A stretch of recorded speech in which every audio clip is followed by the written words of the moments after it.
the war, and what happened to Tequila City. The prince takes a moment to gather his nerves after getting startled by her abrupt questions, and then promptly tells her that he found her in the basement of a stone tower. The icy witch then quickly flings Wendy's hand away, while our girl was just merely trying to assure her. She looks arrogant and thinks to herself that she usually doesn't care about status, but she feels quite patronized to be interrogated by someone of a lower class. If they were talking to Alice this casually, there would be severe consequences for such behavior. She pushes her arrogance aside and finally introduces herself as Agatha, a witch from the Tequila Research Guild. She then points out that since it's been 450 years, could it be that humans have been fighting devils for that long? Prince explains that she has been asleep for a very long time, so things might be different from what she remembers. If she feels fine, they can explain everything to her slowly. Agatha says she's willing to listen. With that, Prince explains everything to her and reminds her once again that they are currently in Bordertown, which is in the western region of Grey Castle, one of the 4 great kingdoms. The witch finds this absurd and claims that the 4 kingdoms he speaks of are nothing but wasteland and have no value for development. She adds that the concept of kings and elites is an archaic construct that disappeared with the First Divine War. She finds it ridiculous that witches are being hunted by mortals and asks who would dare do such a thing. She then quickly tries to use her magic powers, but nothing happens. Pulling the sheets over, she notices a divine stone of judgment resting on her feet and starts freaking out to see this, calling everyone crazy here. She then calls out to the other witches, questioning why they are helping a mortal defend against a high-tier transcendent.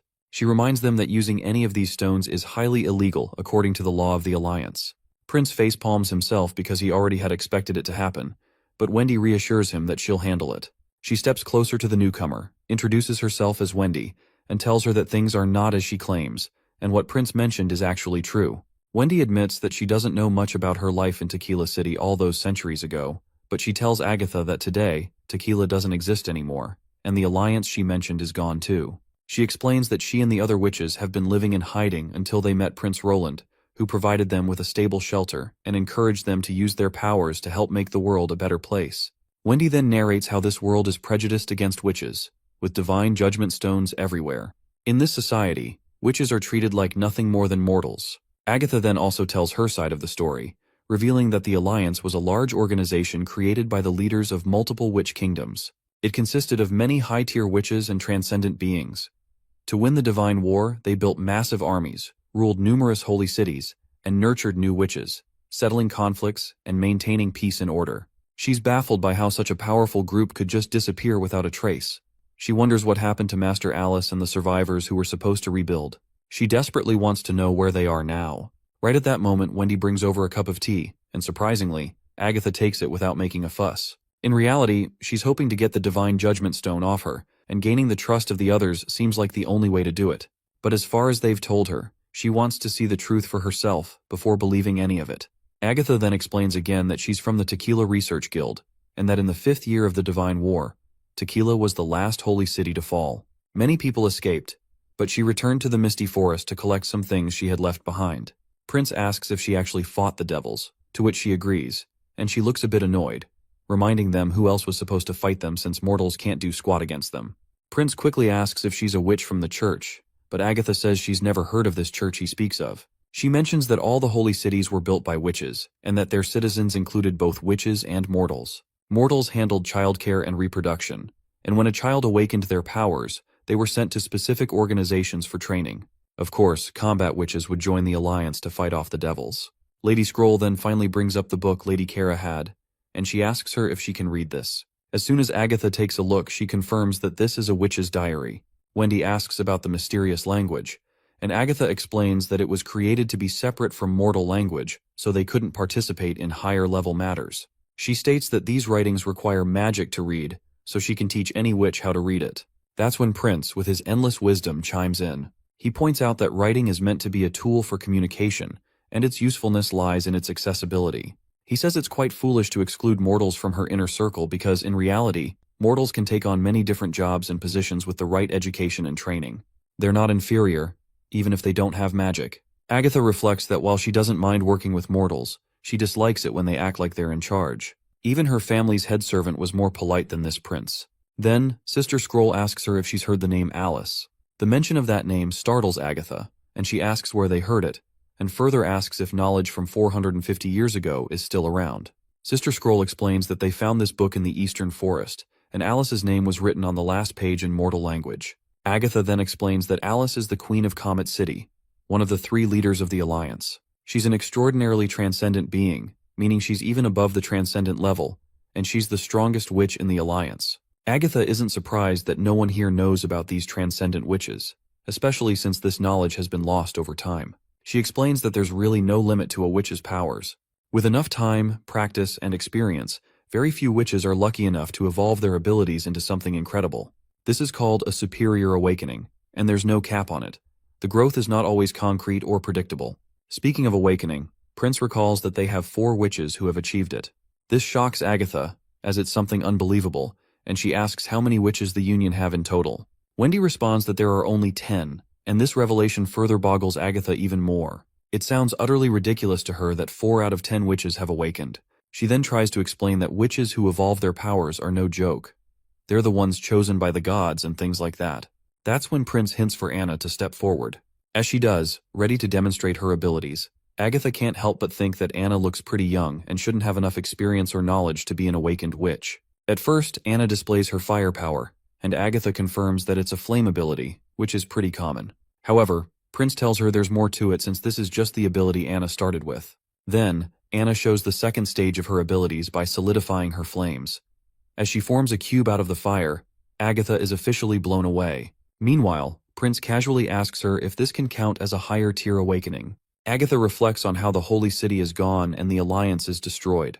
Witch powers should be declining as a result of zero training and guidance, so a young witch's awakening twice isn't something that can be explained by luck. She also feels kind of jealous and awe, remembering that she ascended at 26 and was considered a prodigy. Hearing this guy say he has 3 others like Anna makes her feel out of the loop. She can't help but think about how lucky he is. It's like he's the gotcha god with so many SSR witches. It's just unbelievable. Eventually, she gives in and agrees that Anna's abilities do count. She also recognizes Prince's status as Highness and asks at what age Anna awakened. Prince is a bit startled for a moment that she's addressing him by his title, but then he starts patting his favorite girl and says that Anna's first awakening happened when she used her magic to defend against demons, and the second was a result of her education. Of course, Agatha is bewildered and asks what kind of education he's talking about. Prince gets all chummy and excited, saying they'll talk about that later. But first, he asks her what Alice's divine punishment trials were. She then explains that Alice was extremely powerful. Once she wore a stone of divine punishment, no criminal could rival her abilities. However, the number of extraordinary transcendent beings was too small, so they lost out on a variety of witch powers. According to the Alliance data, there was always 1 combat-oriented witch after every 10 witches, and the same ratio applied to transcendent witches as well. Among those low numbers of combat witches, there wasn't any telling how many could ascend. The Alliance even had a 50-year period when not a single witch ascended, which made their combat power pretty inconsistent. Prince quickly catches on that not all mortals could become witches, not all witches were fighters, and even among combat witches, not all were strong. Agatha agrees, revealing that while the Alliance created a military of mortals, even armed with stones of divine punishment, they were no match for the terrifying devils. In these desperate times, Alice ordered the entire scholarly guild to research how to push human warriors to their absolute limits. Agatha believes that Alice succeeded in something significant after her experiments, and she left all those messy notes in this diary. When Prince asks if she wasn't part of the guild during that time, Agatha explains that she left after Alice gave that order. Instead, she built her own research facility in the Misty Forest. Alice quickly found the right direction, using stones of divine punishment to combine the powers of both mortals and witches. However, this process required the sacrifice of witches' lives, something Agatha could never accept. She believed that Alice should have focused more on unlocking the stone's properties, rather than treating witches as expendable resources in a desperate bid for power. Both Prince and Tilly are shocked to hear about this sacrifice thing. Agatha mentions that Alice had no choice but to stoop that low since tequila was at stake. However, with the Alliance gone, it's likely that this method didn't survive and probably won't appear in the future. That's when Prince reveals that the Divine Punishment Army still exists. This revelation comes as a great shock to her, while Prince further explains that the church she's never heard of is the organization that built 2 holy cities in the mountains. They were the ones who started hunting witches. They even adopt orphans and children in poverty to raise in their nunneries. Wendy escaped from one of those places. The church has its own army and territory, and most of their most powerful warriors are part of the Divine Punishment Army. These senseless monsters possess immense strength that rivals transcendent witches, and their numbers are always growing. It wouldn't be a stretch to think that the church also has a division of powerful witches. This is the only reason, he explains, that they had to put the stone of divine judgment on her, because they can't be sure if she works for the church. He explains that if it were not for her clarification, they thought the church had built the city of Tequila in the wastelands, and that the ruins belonged to them too. Agatha, on the other hand, is shocked that some mortal faction stole Alice's secrets and is now hunting witches to create a divine punishment army for their own dominance. Wendy then tells her to stop worrying and suggests she take a good night's sleep. Hopefully they'll find the truth slowly. After that, they decide to leave. But before going, Prince tells Agatha she was wrong about one thing, which is that mortals can slay devils too. And when he says this, he means every word of it. Later that night, while Prince is working, he asks Nightingale how Agatha is doing. Our snack-addicted girl replies that Agatha is asleep and had a bowl of porridge earlier, so her appetite is fine. Sylvie is also keeping watch over her. He then tells her he's already taken the stone off Agatha and tells her to figure out the truth of Agatha's claims when she wakes up tomorrow. She asks if he actually believes her, and he replies that he thinks most of what she said is true. Agatha uses the same writing and language as people today, so even though there's a mountain range from where she is, it suggests these two regions used to be closely connected. He's not sure what went down 400 years ago, but he points out that most of the cities were built around 200 to 300 years ago, and that's when strongholds started popping up. He's always been curious about how astrologers and alchemists knew so much without any records of their experiments. Now, it clicks for him that the survivors of the Alliance probably escaped to this region, bringing their language and civilization with them. They must have helped these folks build their governments, fortresses, and cities along the way. Nightingale asks why he's so confident about this. She jokes that if he's wrong, he'll owe her a deluxe lunch tomorrow. Prince playfully counters as well, asking what happens if she's wrong. She smirks in response, and says she'll give him whatever he wants. He then gets back to his studies, noting that he still has a lot to organize since Agatha's information is so vast. Nightingale points out that Agatha is arrogant, and doesn't really like him, which Prince can totally see. After all, Agatha lived in a world where witches were way above mortals, so in her eyes, he probably looks like just some weeds by the roadside. She then asks him if he doesn't hate her, and he shakes his head, saying no. He explains that she's just a victim who was abandoned by time. Imagine sleeping in an ice coffin for 400 years and waking up to find the world completely different. That kind of unfamiliar fear would raise anyone's defenses. He's sure that once she comes to terms with reality, she'll change her beliefs too. Nightingale acknowledges this, and claims that she already knew he was going to say something like that.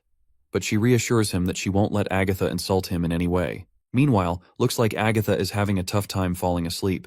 She sits up quickly and uses her powers to confirm that the prince hasn't done anything to her.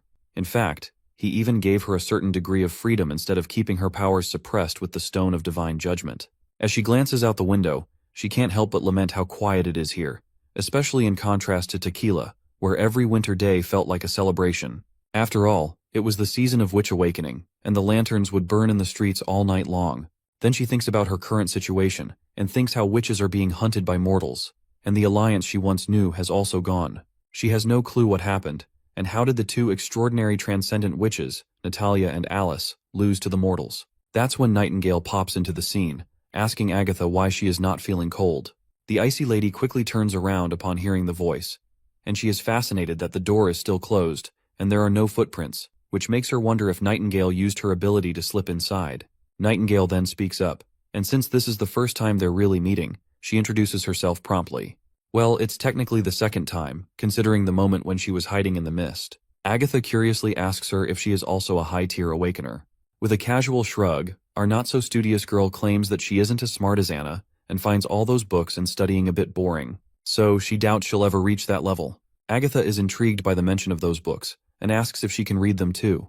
Nightingale responds that she can, but only if she joins the Witch Union and works for the prince. Of course, Agatha protests loudly at the thought of working for a mortal, calling all the witches crazy for following a guy. Nightingale raises an eyebrow and asks why she is so stern about humans. Icy Witch then explains that in Tequila, most awakeners employ mortals as their servants, and they are often used for breeding. She firmly believes that mortals are unintelligent but does concede that they can be useful if taught properly. Still, she finds the idea of following a mortal a bit ridiculous. Nightingale then reveals that the prince doesn't treat witches as servants. He helped them while they were being hunted by the church, gave them new abilities, and made it possible for witches to live among normal people. She emphasizes that everyone has a common goal, which is to defeat the church and ultimately, the devils. Agatha then explains that winning against the devils is nearly impossible, and history is living proof of that. She recounts that about 800 years ago, when both witches and mortals ruled everything, humans populated the entire realm.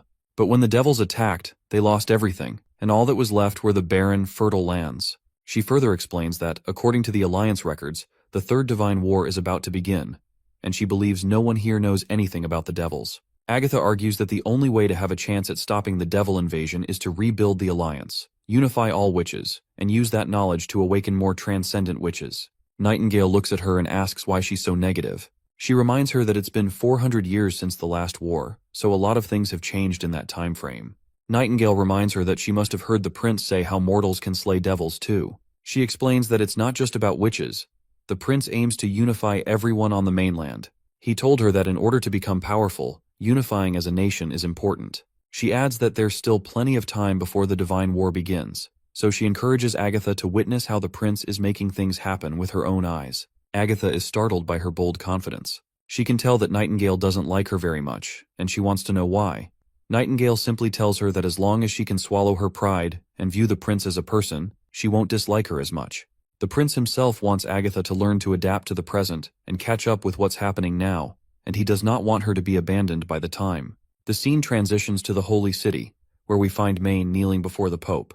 He reports that the tundras have calmed down for now, and the snow has receded significantly. However, the arrival of fearsome devils is a more pressing issue than the casualties from their divine punishment. He asks the Pope for his guidance.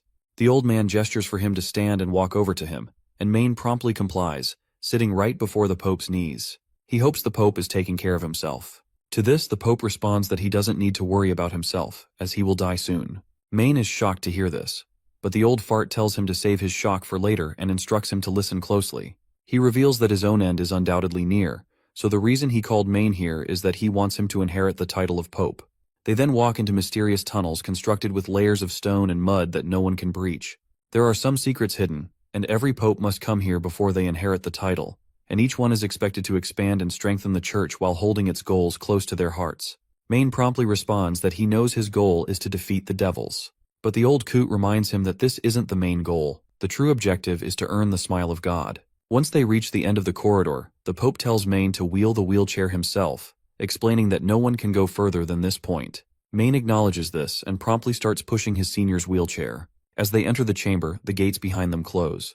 They walk past walls adorned with portraits of previous popes, including the image of the current pope, which hangs prominently among them. The old man reveals that his own picture was taken only about 6 months ago, so he doesn't look that old in it. He adds that the portrait was supposed to be hung after his death, but he was too impatient to see how it would look. Maine asks if all the portraits are of previous popes, to which the old man responds positively, saying they are the glorious defenders. The past popes ruled as the voices of God and led the church through trials. As they walk further inside, the old man continues narrating that with each generation, they struggled in the torrents of time. They drifted and eventually collapsed, and the upcoming popes will face the same challenges. Suddenly, Maine spots some portraits of women hanging on the wall, and the old man confirms that the witches were also popes. This shocks Maine, but he is even more boggled to see Alice's photo hanging there majestically. He can't help but call her marvelous. The old man quickly bows his head in front of her portrait, and reveals to Maine that she was the first pope and the extraordinary transcendent, known as Alice. The old man reveals that she also held the title of the Queen of Witches. Maine quickly supports the old man as he staggers, and asks why the creator of the church would be a witch. The old fart tells his junior to kneel down quickly, and Maine promptly pays his respects to the witch as well. At that moment, the Pope calls out to Zero, and she promptly appears. The Pope orders her to bring Maine into her illusions. The lady agrees, and Maine is surprised to see that a pure witch would be in such a secretive place. Even though they were raised by the Pope after awakening, they are still witches. Meanwhile, the witch on the other hand begins to weave some kind of magic, causing Alice's painting to move away, and a hidden door appears. The witch then asks for permission to take the necklace off the old man's neck, and he grants it. She walks through the newly opened gate, and the Pope turns to Maine, telling him that the crystal she's holding will soon be in his possession. It has the power to open any fortified door, including the church's classified library and its research facilities. The witch gestures for Maine to follow her, and they both enter the gate, leaving the old man behind. As they walk through the empty space, Maine asks her how His Holiness allowed her to get inside. She casually replies that someone has to activate the Stone of Illusion, especially since it requires magic. Maine isn't really a fan of her nonchalance. He thinks to himself that once he inherits the title, he'll teach her a lesson about who's the boss. He annoyingly sits down and tells her to start the procedure. The girl promptly agrees but says she'll need a little more preparation since it's the first time she's activated this particular illusion. Maine is shocked to hear that this is her first time, and wonders if her claim of being alive for 200 years is just nonsense. This also means that she has never attended any previous inaugurations. Right at that moment, Maine is sent back in time, finding himself in an illusion where all the witches of the Witch Alliance are gathered in a heated discussion.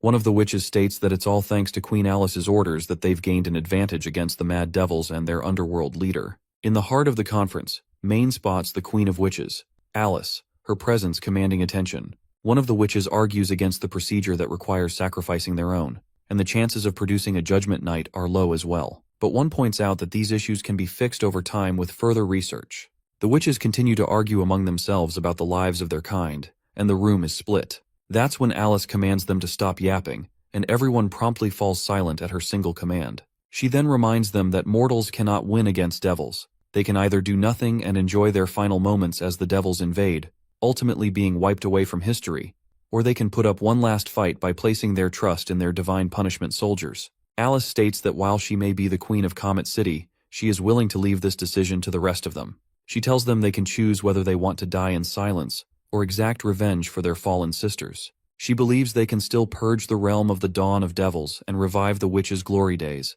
granting them the freedom they crave. Alice also reminds them that since none of them will be alive to participate in the Third Divine War, either choice will lead to a peaceful ending to their short lifetimes. Maine finally grasps the situation, which is that the production of divine punishment soldiers was originally started by the witches themselves. Meanwhile, Alice challenges everyone to simply stand if they disagree with her proposal. Maine impatiently looks forward to seeing how many will dare to oppose her heartless solution. Right on cue, one of the witches who had protested before stands up, declaring that killing witches for the sake of witches sounds ridiculous. An older witch quickly tries to calm her down, explaining that if humanity dies, the witches will perish too. Another witch also supports this statement, insisting that no matter how many witches they sacrifice, there will always be more to replace them if humanity survives. The more mortals they have, the more witches will emerge, so their numbers can always be replenished. The old lady then asks if the divine punishment soldiers can really defeat the devils. Alice simply replies that she can't be sure because no one will know the answer unless they try. The failure of the divine war has shed light on many problems, one of which is that the devils have far more power than they do. The only thing holding those devils back is the red mist. This means that even if they create huge armies of divine punishment soldiers, they might not achieve victory. Another witch quickly points out that even if there's just a shred of possibility, they'll still give it their best shot. She votes in favor of Alice's plan, and the other witches agree too, hoping that what Alice said will turn out to be true. With that, Alice rules out the final judgment, and says they'll discuss this decision with the rest of the Alliance. The old witch then points out that others might not listen to her, and if she doesn't want the divine punishment operation to have any obstacles, the witches can't exist as the highest ruling power. Alice quickly says that if that's the case, their alliance will have to dissolve, and they'll need to bury everything they've done so far. She claims she'll try to convince them, but if they can't accept it, Comet City will handle things alone and create a new order. Once the main guy finally learns the origin of this divine punishment army, he's at a loss for words.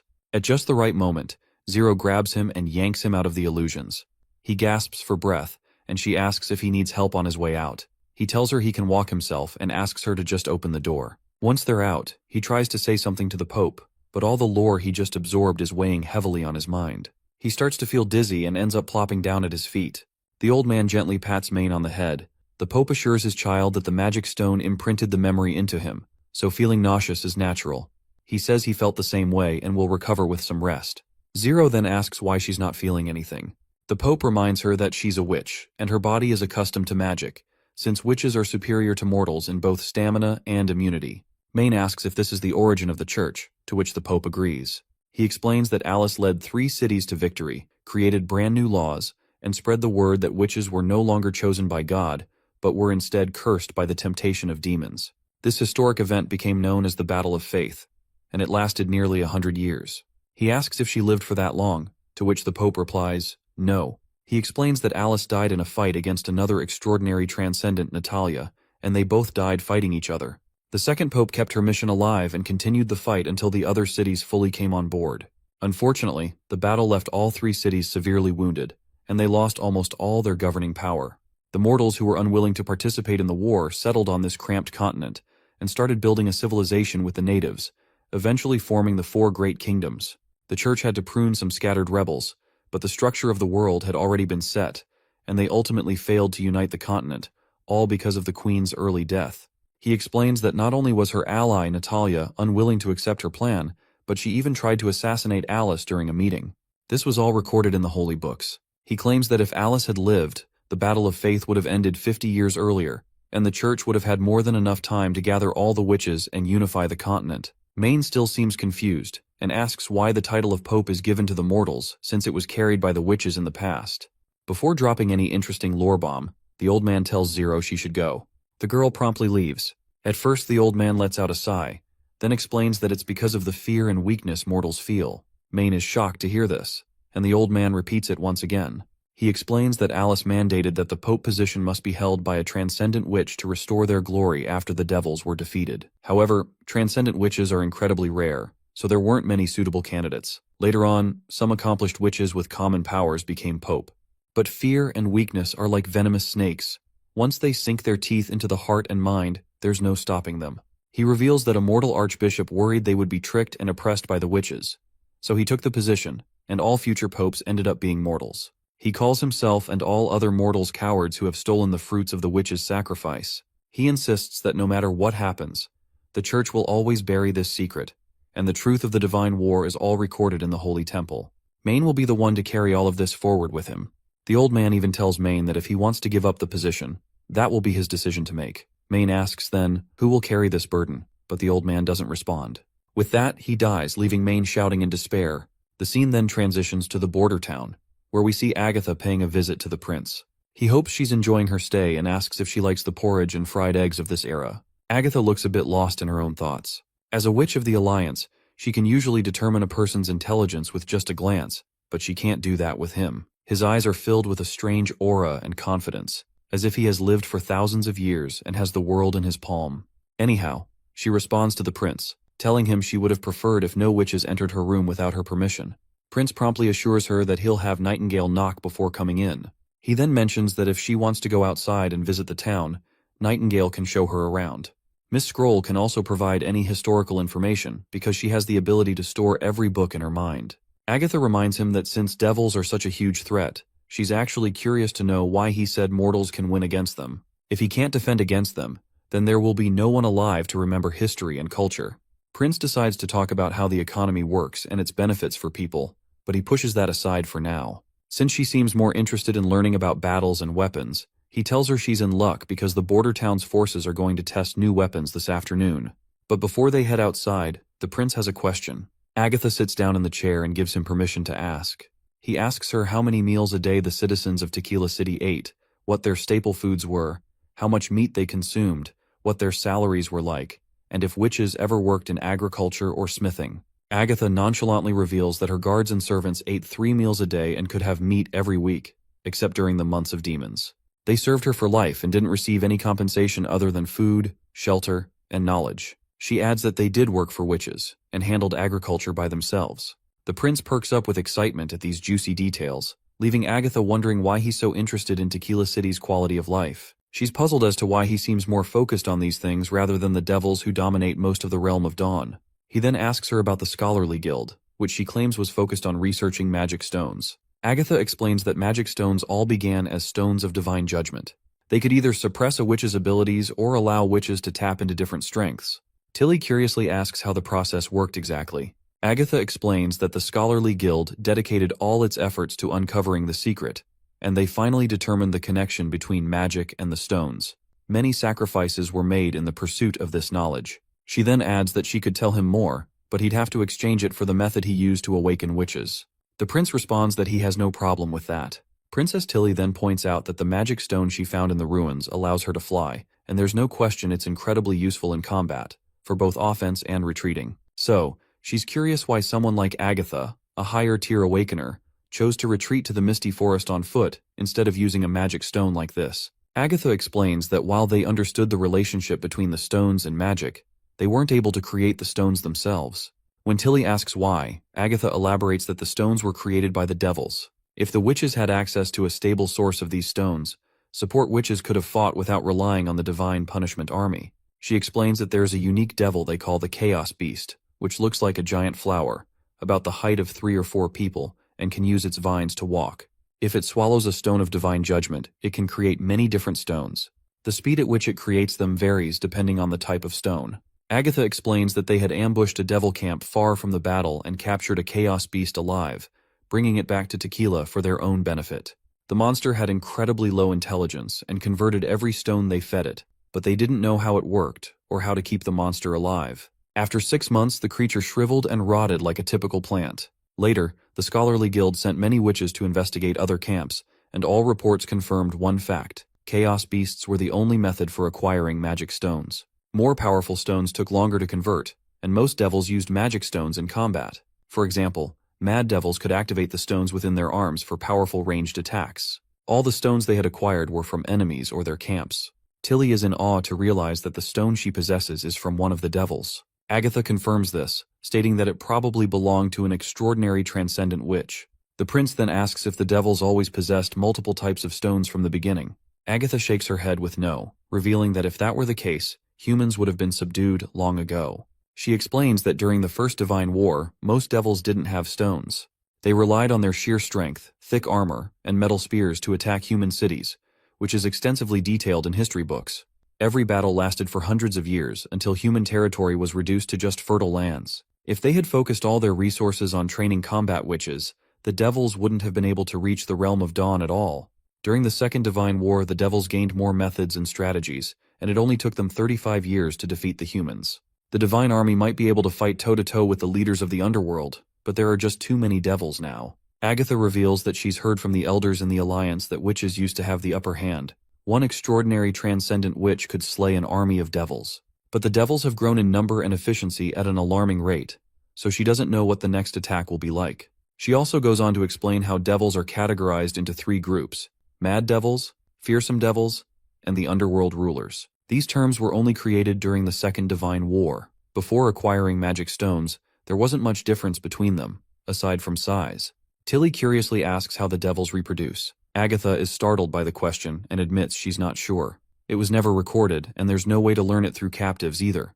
What she does know is that without the red mist, devils die quickly. The captured devils always died before witches can even understand their language, and the devils that don't rely on the red mist are low-intelligence beasts, so communication was never an option. She further explains that there are many different types of devils, but they're roughly divided into 2 groups, those with magic and those without. The latter can live without the red mist, but they are essentially the same as animals in both appearance and intelligence. For example, devils use an 8-legged caterpillar to transport resources and terrifying flying beasts as mounts. The prince pulls out one of Sora's paintings and asks if this is what the flying monsters look like. Agatha looks at it and agrees, then asks where he encountered them before. The prince explains that they aren't far from here. At first he thought they were simply demons that the devils had tamed, but now it seems they aren't the same thing.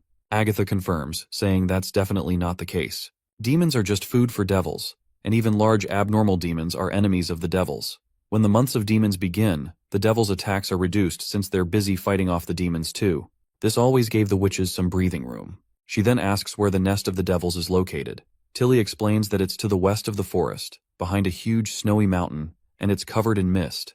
The prince adds that when they tried to get close, a massive devil in a watchtower spotted them, and it was a miracle they managed to escape. Agatha sinks into deep thought after hearing this, then abruptly stands up, declaring they should attempt an attack on that camp. She explains that those stone towers are used to maintain the red mist, and they regularly diffuse the liquid inside, meaning they have to resupply at times. That's why the devils were burrowing into the ground. They were trying to conserve their consumption. Wendy and the others tense up at the idea of attacking the devils, while Agatha continues, saying that if there's a tower devil, she's almost certain there's a chaos beast in the camp as well. Chaos beasts can always produce the last magic stone the devils created, and even if it's not a high-tier stone, it would allow her to continue the scholarly guild's research. They might even discover how the conversion process works. The prince asks her about the red mist, wondering if it's safe to go near it, even though it isn't corrosive. Agatha explains that the mist reacts negatively toward witches, but according to the guild's research, mortals, animals, and plants can survive in the red mist, and fire can make it dissipate faster. She's fired up about taking on the devils and challenges the prince to prove his bold statement that mortals can defeat them. She lays out a plan, saying that winged devils can be distracted by witches capable of flight, while the rest of the group sets up an ambush to lure the devils into a trap. Tilly, being one of the witches who can fly, feels irritated at the idea of being bait for the devils. That's when the prince reveals to her that their scouting mission was conducted using a hot air balloon, not with flying witches. He explains that this device can only carry 10 people at once, making it impossible to transport an entire army. He points out that her plan just isn't realistic, especially since they don't know how many devils there might be, and expresses concern about the casualties they could suffer in close combat. Besides, luring winged devils is a dangerous task and he can't put anyone at risk. Agatha is forced to reflect on how fighting devils under favorable conditions is nearly impossible. Whenever Tequila sends an assault, everyone is prepared to die. She starts to think of the prince as inexperienced, believing that casualties are typical when trying to achieve a goal. In her mind, he doesn't seem to understand the harsh realities of war if he cares so much about the troops' safety. She is seriously annoyed, and Wendy tries to cool her down, reminding her that maybe they'll think of a better plan once she sees the new weapons in the afternoon. But Agatha remains frustrated with the prince, and she is sure that no matter how powerful weapons this mortal has, he is still no match for devils. The prince then asks why they call it the Divine War, when all they've really been doing is defending themselves against invaders. Agatha replies that she doesn't have a conclusive answer since the books never mention why they fought those wars. However, she does agree that it's not wrong to call it a defense, especially since the devils did come to the realm of dawn through the underworld gate. She explains that, according to history, the gate opens with every blood-red moon to swallow their world. It appears every few hundred years, and that's when the first devils came through, plundering the realm of dawn. The devils can only produce the red mist towers when the gate is active, and these black towers are even taller than mountains. Their range can cover almost the entire fertile lands, and once the devils settle, they attack from the edges of their red mist. Agatha is certain that this time, humanity might not have any chance against the devils at all. At that moment, Tilly offers them a chance to join the shelter on Slumber Island for safety. But Agatha just annoyingly snaps at her, asking how many people a small island can even harbor.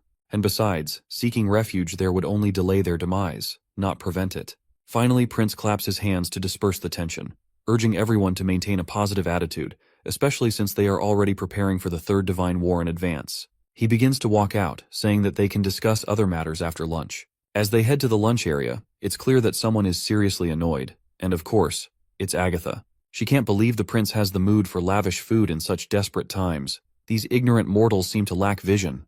What's even worse is that she can't bring herself to reject the delicious spread laid out before her, regardless of how angry she is at the prince. As a high-level witch, she finds it utterly embarrassing to indulge in such feasts when Tequila's name is on the line. Meanwhile, Wendy, as usual, tries to calm Agatha down with her cheerful side, reminding her that enjoying a meal could be a way to keep their spirits up during these difficult times. Once the dinner wraps up, she asks why the prince left since he was supposed to show her weapons. Wendy tells her that he's taking a nap and that it's his habit, and a well-deserved rest is essential for handling his governing duties. Of course, Agatha finds it ridiculous, thinking it's just a lame excuse for his laziness. She then asks him why everyone trusts him, and why they believe he can defeat devils and take down the church. Wendy just smiles and replies that it's because the prince can make the unimaginable a reality. To her, everything the prince has done is a miracle. She explains that when witches were being hunted down, the prince saved the association. While everyone viewed them as evil demons, he created land shared by both mortals and demons. He even defended the town against months of demon attacks with an army of civilians, and took down a Duke of Longsong Fortress. Now his enemies think twice before stepping into the western region. Agatha then states that these are conflicts between mortals, which is totally different from a fight between devils and the Divine Punishment Army. Wendy then explains that the prince has also taught them knowledge that helps witches evolve, and he's created mighty weapons and machines. She shares that these are miracles she has witnessed herself. They aren't folk tales or myths. They're happening right before everyone's eyes, and one day he will become the king of Grey Castle and lead them to victory against any enemy. Later, we see Agatha strolling through the town with the prince and other Slumber Island witches. My guy is feeling quite tired, yawning over and over, which is just annoying the hell out of Agatha. She's literally itching to slap him awake with a palm full of snow, but she doesn't want her fellow witches to misunderstand anything. As they walk, she notices that his inner district is far too neat and orderly. However, these houses aren't anything special, and even the castle is nowhere near as grand as the Scholarly Guild Tower. Agatha then asks how many people are living here, to which Nightingale responds that they started with around 2,000. Of course, Agatha is shocked and asks how the hell a town with only 2,000 people is going to take on the devils. But she's even more bewildered when Nightingale reveals that the population has grown to 30,000. Agatha can hardly believe it and wonders if they counted the nearby villages too. You see, cities need to expand when they reach a certain population, and she knows all too well that this can cause problems. The demand for food and water skyrockets, poorer districts suffer huge blows to safety, and an overburdened population can weaken defenses and paralyze the city. She understands all these difficulties that come with expanding civilization from her own experiences, and she can't help but think that maybe Nightingale doesn't realize just how tricky it can be. As they approach the wall, the soldiers promptly salute the prince, and the prince quickly tells them to get ready for the test. Agatha, on the other hand, sneers and asks if this is the wall they've been boasting about. It has neither palisades nor moats, and she's certain that devils could easily climb over it without any tools. My guy just tells her to hold her horses and watch. That's when he proudly introduces the border town's new weapon, the 152mm standard fortress howitzer, powered by justice and glory. He boasts that it has many improvements over the 12-pound field cannon and possesses outstanding qualities that make it an age-defining weapon. Nightingale perks up at this speech, clapping in full excitement, while Agatha still looks unimpressed, unsure what's so exciting about it. The prince clears his throat and tells Ironaxe to start the test, while Agatha still looks dejected, thinking to herself that they're just wasting time. The last word he said about justice and glory didn't even make sense and sounded completely made up. Once the preparations are complete, the prince tells everyone to cover their ears, leaving Agatha bewildered that they're ready so soon. Every witch in the area covers her ears tightly as they fire the giant shell with incredible speed, leaving nothing but flames behind. Agatha trembles in anxiety at the massive explosion, and once the fire subsides, Nightingale asks her if she's all right, and the icy witch replies that she's fine. She looks ahead and sees nothing, wondering why nothing happened, and if those flames were just for intimidation. Meanwhile, the prince is trying to see where the shell landed, and Sylvie points out that it hit a small hill. The red flag is the nearest marker, but there's still some distance to cover. Agatha asks for clarification about what's going on, and the prince explains to her that this weapon can shoot artillery shells. She can think of it as a ballista bolt aimed at enemies far away. They had planted red flags 5,000 meters away, but the shells only landed a little over 3 miles. Agatha finds it amazing that there are no ropes or anything, so how did they even launch a projectile that far? Even a siege beast powered by magic would have a range of around 2 miles at most. If this weapon is actually capable of such distances, then they can definitely fend off devils approaching the wall. However, she's worried that a weapon of this caliber will take time to reload and fire again. That's where she finds herself mistaken because the prince casually tells everyone that he's not done yet, and that they will now test 3 shells at rapid fire with a closer target. Once the weapon launches those shells, the area where they landed erupts in chaos and fire, leaving Agatha in awe. At that speed, even an extraordinarily powerful creature wouldn't be able to dodge that attack. She's sure that if Tequila had a weapon like this, the devils would never be able to breach their walls. She then asks the prince if this weapon was developed by witches. He replies that it's technically true, as it was the combined effort of both witches and mortals. You see, Anna smelted each part individually, while Usia extracted purified elements, and Sylvie checked for all imperfections. The shells were developed by the alchemists and their apprentices, and every witch involved, except Anna, is a support witch. Well, this is finally a solid slap to her face, and she has started to think that mortals might actually defeat the devils after all. Let's not forget about Princess Tilly as well. She's also not very used to seeing the godly weapons my guy is whipping up. We also see Andrea and Ash. Andrea is confused about how this was even constructed and where its power comes from, while Ash thinks this is just like how Andrea shoots her magic arrows. Andrea proudly reminds her that her radiant magic bow is completely different from this thing. Meanwhile, Princess Tilly feels quite left behind. She can't help but think how her brother is really far away from her in terms of advancements and knowledge, and she has no clue what goes through this goofball's mind. Meanwhile, as much as he might be feeling proud of himself, but he is equally devastated internally because this test has cost him a shit ton of money, and his heart is literally aching. He even looks quite dejected for a moment, leaving Tilly even more confused about his eccentricities. Later that evening, once they found themselves in the castle, the prince invited his sister for a discussion. It was apparently about how he's going to deal with the Third Divine War and their future. He starts the conversation by stating that they've learned from Agatha that the 4 great kingdoms are merely a fraction of the realm of Dawn. Even the wastelands used to be fertile lands, and humans had no choice but to retreat here after losing to the devils twice. The gate will open soon, and the Third Divine War will soon be upon them, so he's hoping his sister can stay here. Tilly goes quiet for a moment before breaking into a happy smile, saying she didn't think he would say that.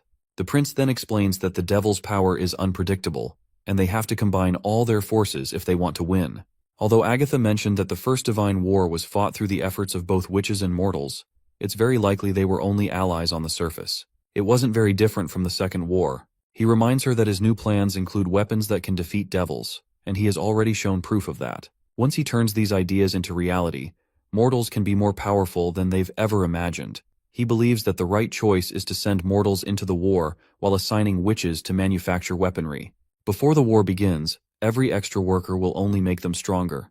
Tilly then asks, if she stays, what will happen to the witches at Slumber Island? Well, this sounds like a green light, and the prince bursts into happiness that his sister is actually ready to stay. He quickly tells her that they can all come to the border town, and they have more than enough space to shelter them. He will assign them a large swathe of land and make sure they are treated equally to the Witch Union.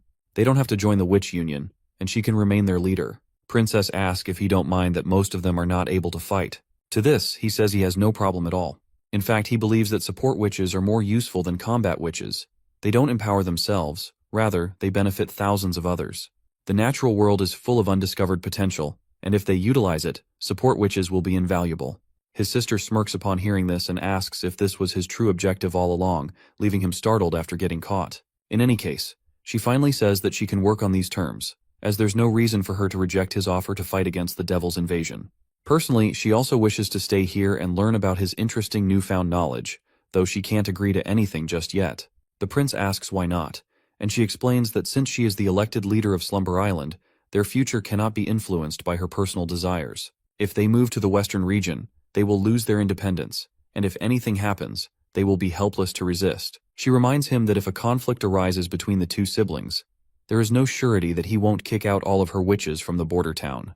The prince startles and stumbles over his words while Tilly makes it clear that she cannot entrust their future on just one word alone. She asks him if he would entrust everything if the roles were switched. The prince tries to tell her that she is his sister, and he would never dare to hurt her. But Princess Tilly replies that she still finds it difficult to believe, so she can't accept his offer immediately. She decides to continue their relationship as allies for now. He will have her full support for the border town's expansions, and if he needs any witches, she will do her best to satisfy his request. And if the devils overwhelm him, he is welcome to Slumber Island to live the rest of his life in peace. With that, their discussion wraps up. Once she is gone, Roland sinks into despair. Nightingale pops up beside him and asks what he said to her that day when she arrived at the border town. He replies that he only told her half the truth, so he can understand if she doesn't believe him right away. He then gives an analogy to Nightingale, reminding her that if her brother came back completely different, what would be her honest reaction? She raises an eyebrow and asks if he's talking about the guy who literally stabbed her in the back. The prince feels out of place and quickly says he shouldn't have brought that up. Nightingale reassures him that she has left the Glen family behind. That family feels like strangers to her now. Come to think of it, we have come so far in the story that I have literally forgotten about her tragic background. Anyhow, the prince reminds her that he's now like a stranger to her sister as well, and besides, she didn't like him from the start when they used to live in the castle together. Nightingale leans in and says she's curious about his life in the royal castle. She also wants to know just how awful he was, given his infamy even reached Silver City. The prince feels embarrassed and admits he was much worse than she might think. He figures Tilly probably started hating him after he pushed her into that pile of broken glass. Nightingale agrees that he did some seriously bad stuff, but she doesn't think she hates him now. The prince asks how she knows that, to which Nightingale replies that Tilly has never lied to him, and if she really did hate him, she wouldn't still be here. He then politely asks if she's just saying that to make him feel better. Nightingale pouts and insists she means it. She reminds him how Tilly agreed to send witches to support the town and help fight against the devils. So how is that any different from her staying here? Also, she jokes that if all the witches from Slumber Island come at once, it's going to be really annoying, especially if there are more people like Ash. Not everyone is as friendly as Maggie after all. Just as they're talking, Nightingale notices someone approaching and quickly starts to disappear. When the prince gives permission for the visitor to enter, Agatha steps inside. As the prince makes her comfortable in a chair, she points out that, according to Miss Wendy, he was the one who developed both the incredibly powerful muskets and cannons that can rival a transcendent. She then asks if there are any mechanisms or blueprints recorded in those books of his. The prince promptly pulls out 2 books and asks if she's referring to Natural Science 101 and Chemistry 101. He explains that these books only highlight the fundamental principles, but they don't contain any blueprints. Agatha then reluctantly says that since only the Witch Union can have access to these books, then she requests to join it. The prince cheekily reminds her that the Witch Union is an organization within Border Town, and he asks if she's really willing to work for it, since its leader isn't a transcendent witch but just an ordinary guy. Agatha bows her head and replies that his knowledge to create weapons capable of destroying devils makes him far from typical. As long as he doesn't oppose alliances and ensures the survival of witches, she wouldn't mind working for the witch union. Though she looks a bit reluctant, even the prince is surprised by her acceptance, since he wasn't expecting her to agree so easily. He then asks why she didn't join Tilly on Slumber Island, since it's a city built by witches. Agatha responds that she has no interest in joining a refuge. To her, it's all pointless if they can't fight off the demons. The prince then reminds her that since he also wants to crush the church, she might be seen as an enemy by the Alliance survivors, as it's possible they simply changed their names and stayed hidden all these years. After putting in a lot of thought, he's come to the conclusion that even if the Alliance lost Tequila, they would still have extraordinary transcendent witches and divine warriors. Since they migrated to underdeveloped lands, it's unlikely they just disappeared. He even believes the church might have been founded by the Alliance, not mortals, and that mortals didn't steal the divine punishment method from witches. Instead, it was created by witches to hunt other witches and mass-produce divine punishment soldiers. We, of course, already know the truth, and the prince isn't far off, as the church was indeed founded by the Alliance. Agatha, however, is having a hard time believing that it was the Alliance that started the oppression and slaughter of witches. The prince says it's all just his hypothesis for now. He then pulls out a book and reveals that it's a historical record written by the church, which also includes a chronicle of the 4 great kingdoms. He tells Agatha she can study it if she wants, but no matter what, the church is now their enemy. One of his goals is to destroy them, so if she decides to stand with the witches and fight the devils with him, the witch union will welcome her. Well, we all know what her decision will be. The scene then transitions outside, where Agatha demonstrates her abilities.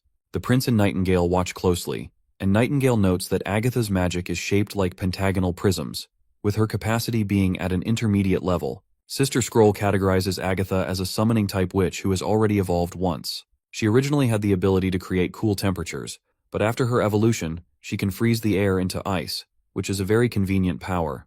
The prince then asks how she evolved, to which Agatha replies that it was through continuous practice and a sudden epiphany. She explains that she practiced every day to freeze water at a faster speed and lower the temperatures even more. One day she saw a witch melt lead with her flames, and as the lead started to bubble from the rising temperature, that is when she realized that everything has 3 forms: gas, liquid, and solid.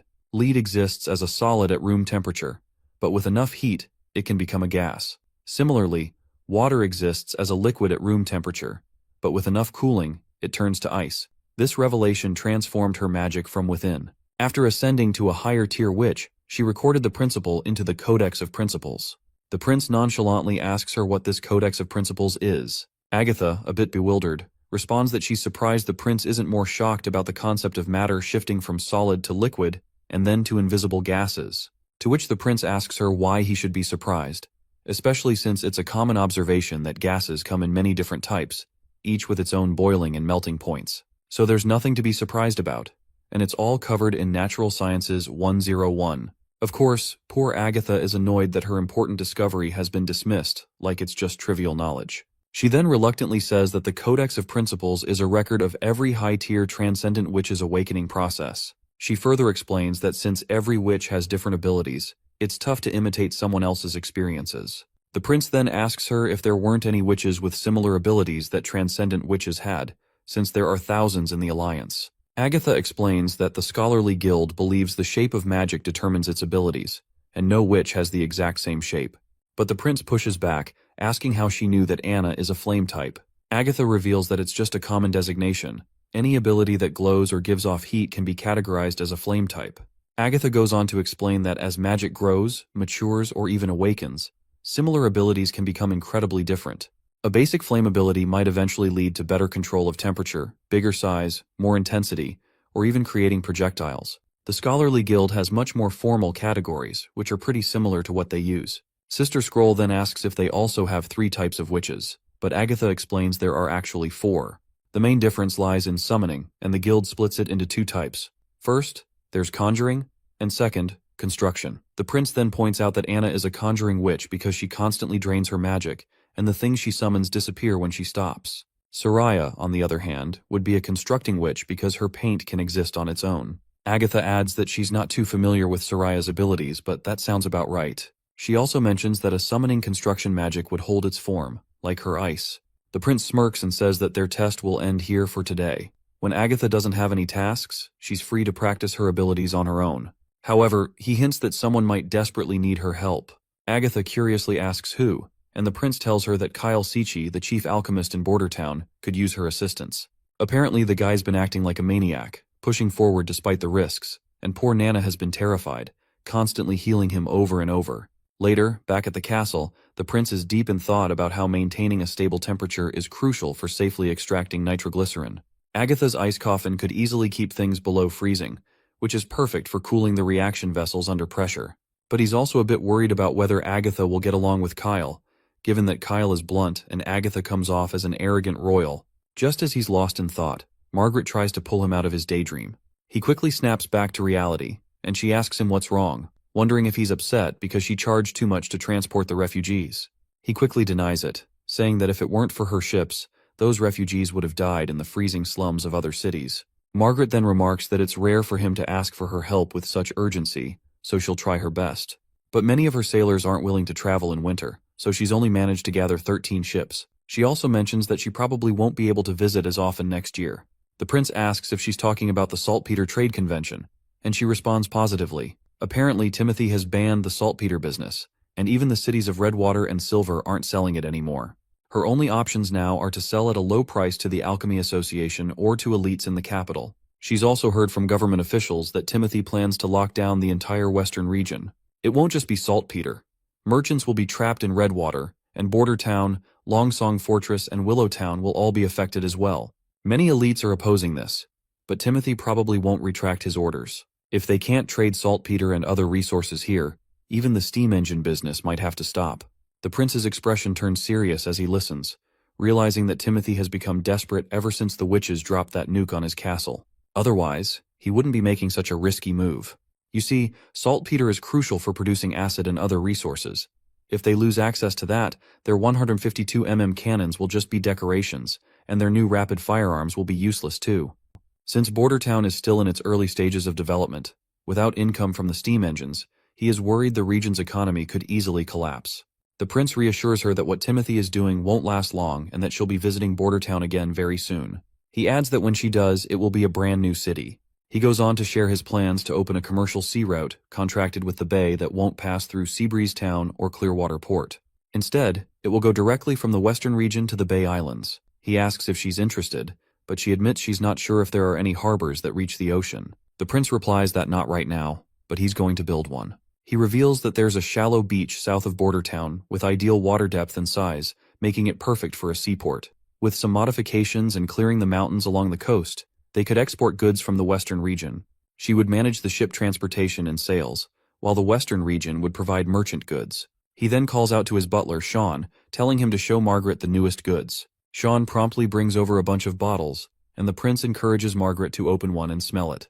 Once she does, she's shocked to realize it's perfume. She can hardly believe he started making perfume. The prince just asks if it compares to what the Alchemy Association makes. Margaret admits that this stuff actually seems more potent, and she can only think of one word: amazing. She wonders if it was made by Bordertown's alchemists. The prince tells her she can have those for free. She happily accepts the gift and asks how many bottles he can produce in a year, explaining that the Bay merchants are very particular about fishy odors, and the capital's Alchemy Association can never keep up with demand.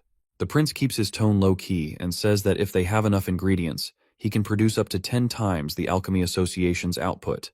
But deep down, he knows it could be even more now that Leaf and Evelyn are collaborating. He's confident their sales will skyrocket, but he can't just sell it like cabbages.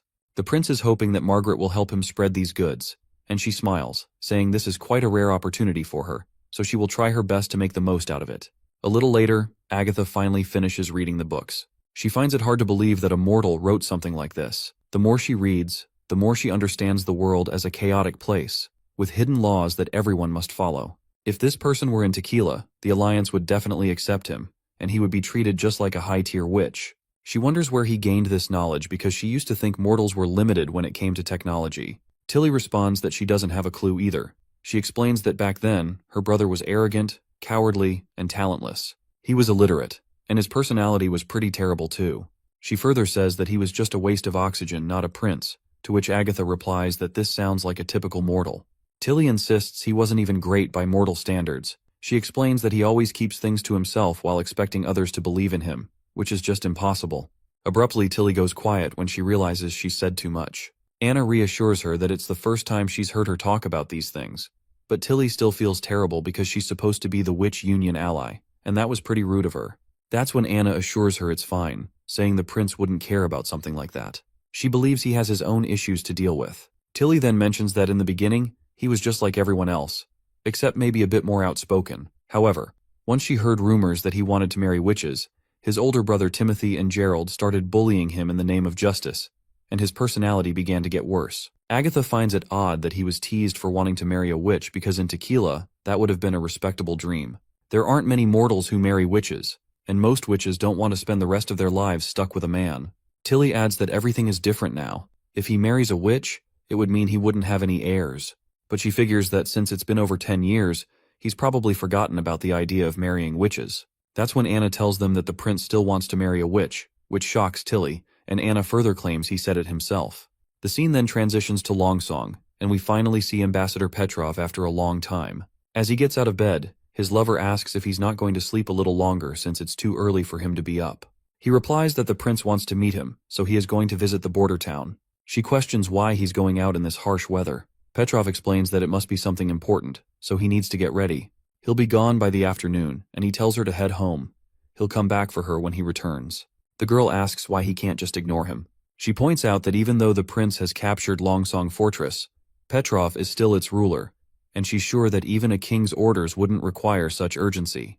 Petrov gently pats her head, saying that the western region is out of the king's control, but Prince Roland governs it. Roland isn't just the leader of the border town, he oversees the entire western region.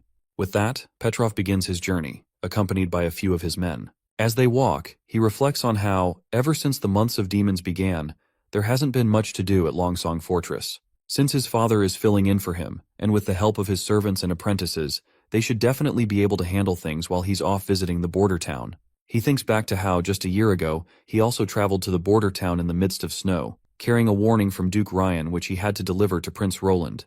Now he's heading there simply because of a letter from the prince. Suddenly they hear some commotion nearby. Petrov tells his men to check it out, adding that if it's just a typical scuffle, they should kick the troublemakers back into their homes. Later, Petrov's men take out troublemakers causing the ruckus. One of them is an elderly lady, who points accusingly at a red-haired girl, telling everyone they must kill her because she's a demonic witch. But there's a kid standing by the girl's side, insisting she's not demonic at all. He argues that, just like in the plays, there are good witches and bad witches, so there's no reason to harm her. The poor girl is crying, trembling in fear. Petrov calmly asks the elderly woman if she's certain the girl is a witch. The woman insists it's true and warns him not to be misled by those theater plays. She claims she saw the girl using her demonic powers to melt snow off the roof, saying she witnessed it with her own eyes and doesn't know what this girl is plotting. She then laments how all of the churches have been burned down in the western region, but she is sure that the holy city will build more and everyone will be able to achieve God's pity and protection.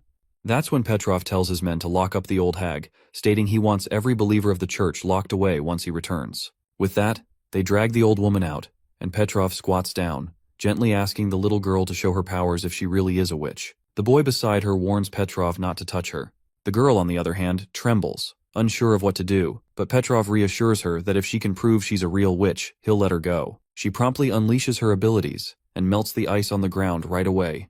Petrov tells her to come with him, and the girl asks where he's taking her. He replies that he's taking her to a place for witches. Petrov's assistant picks the girl up in his arms, while the little boy left behind shouts for them to let her go, reminding them that they promised to leave her alone. Their boat sails down the river, and that's when we learn the girl's name is Paper. There's no doubt she's an orphan. Only someone with such a simple name would be. I'm glad that even though this is a Chinese comic, they still use English names. Otherwise, I would have had to come up with random names for every witch, which would have been fun too, I guess.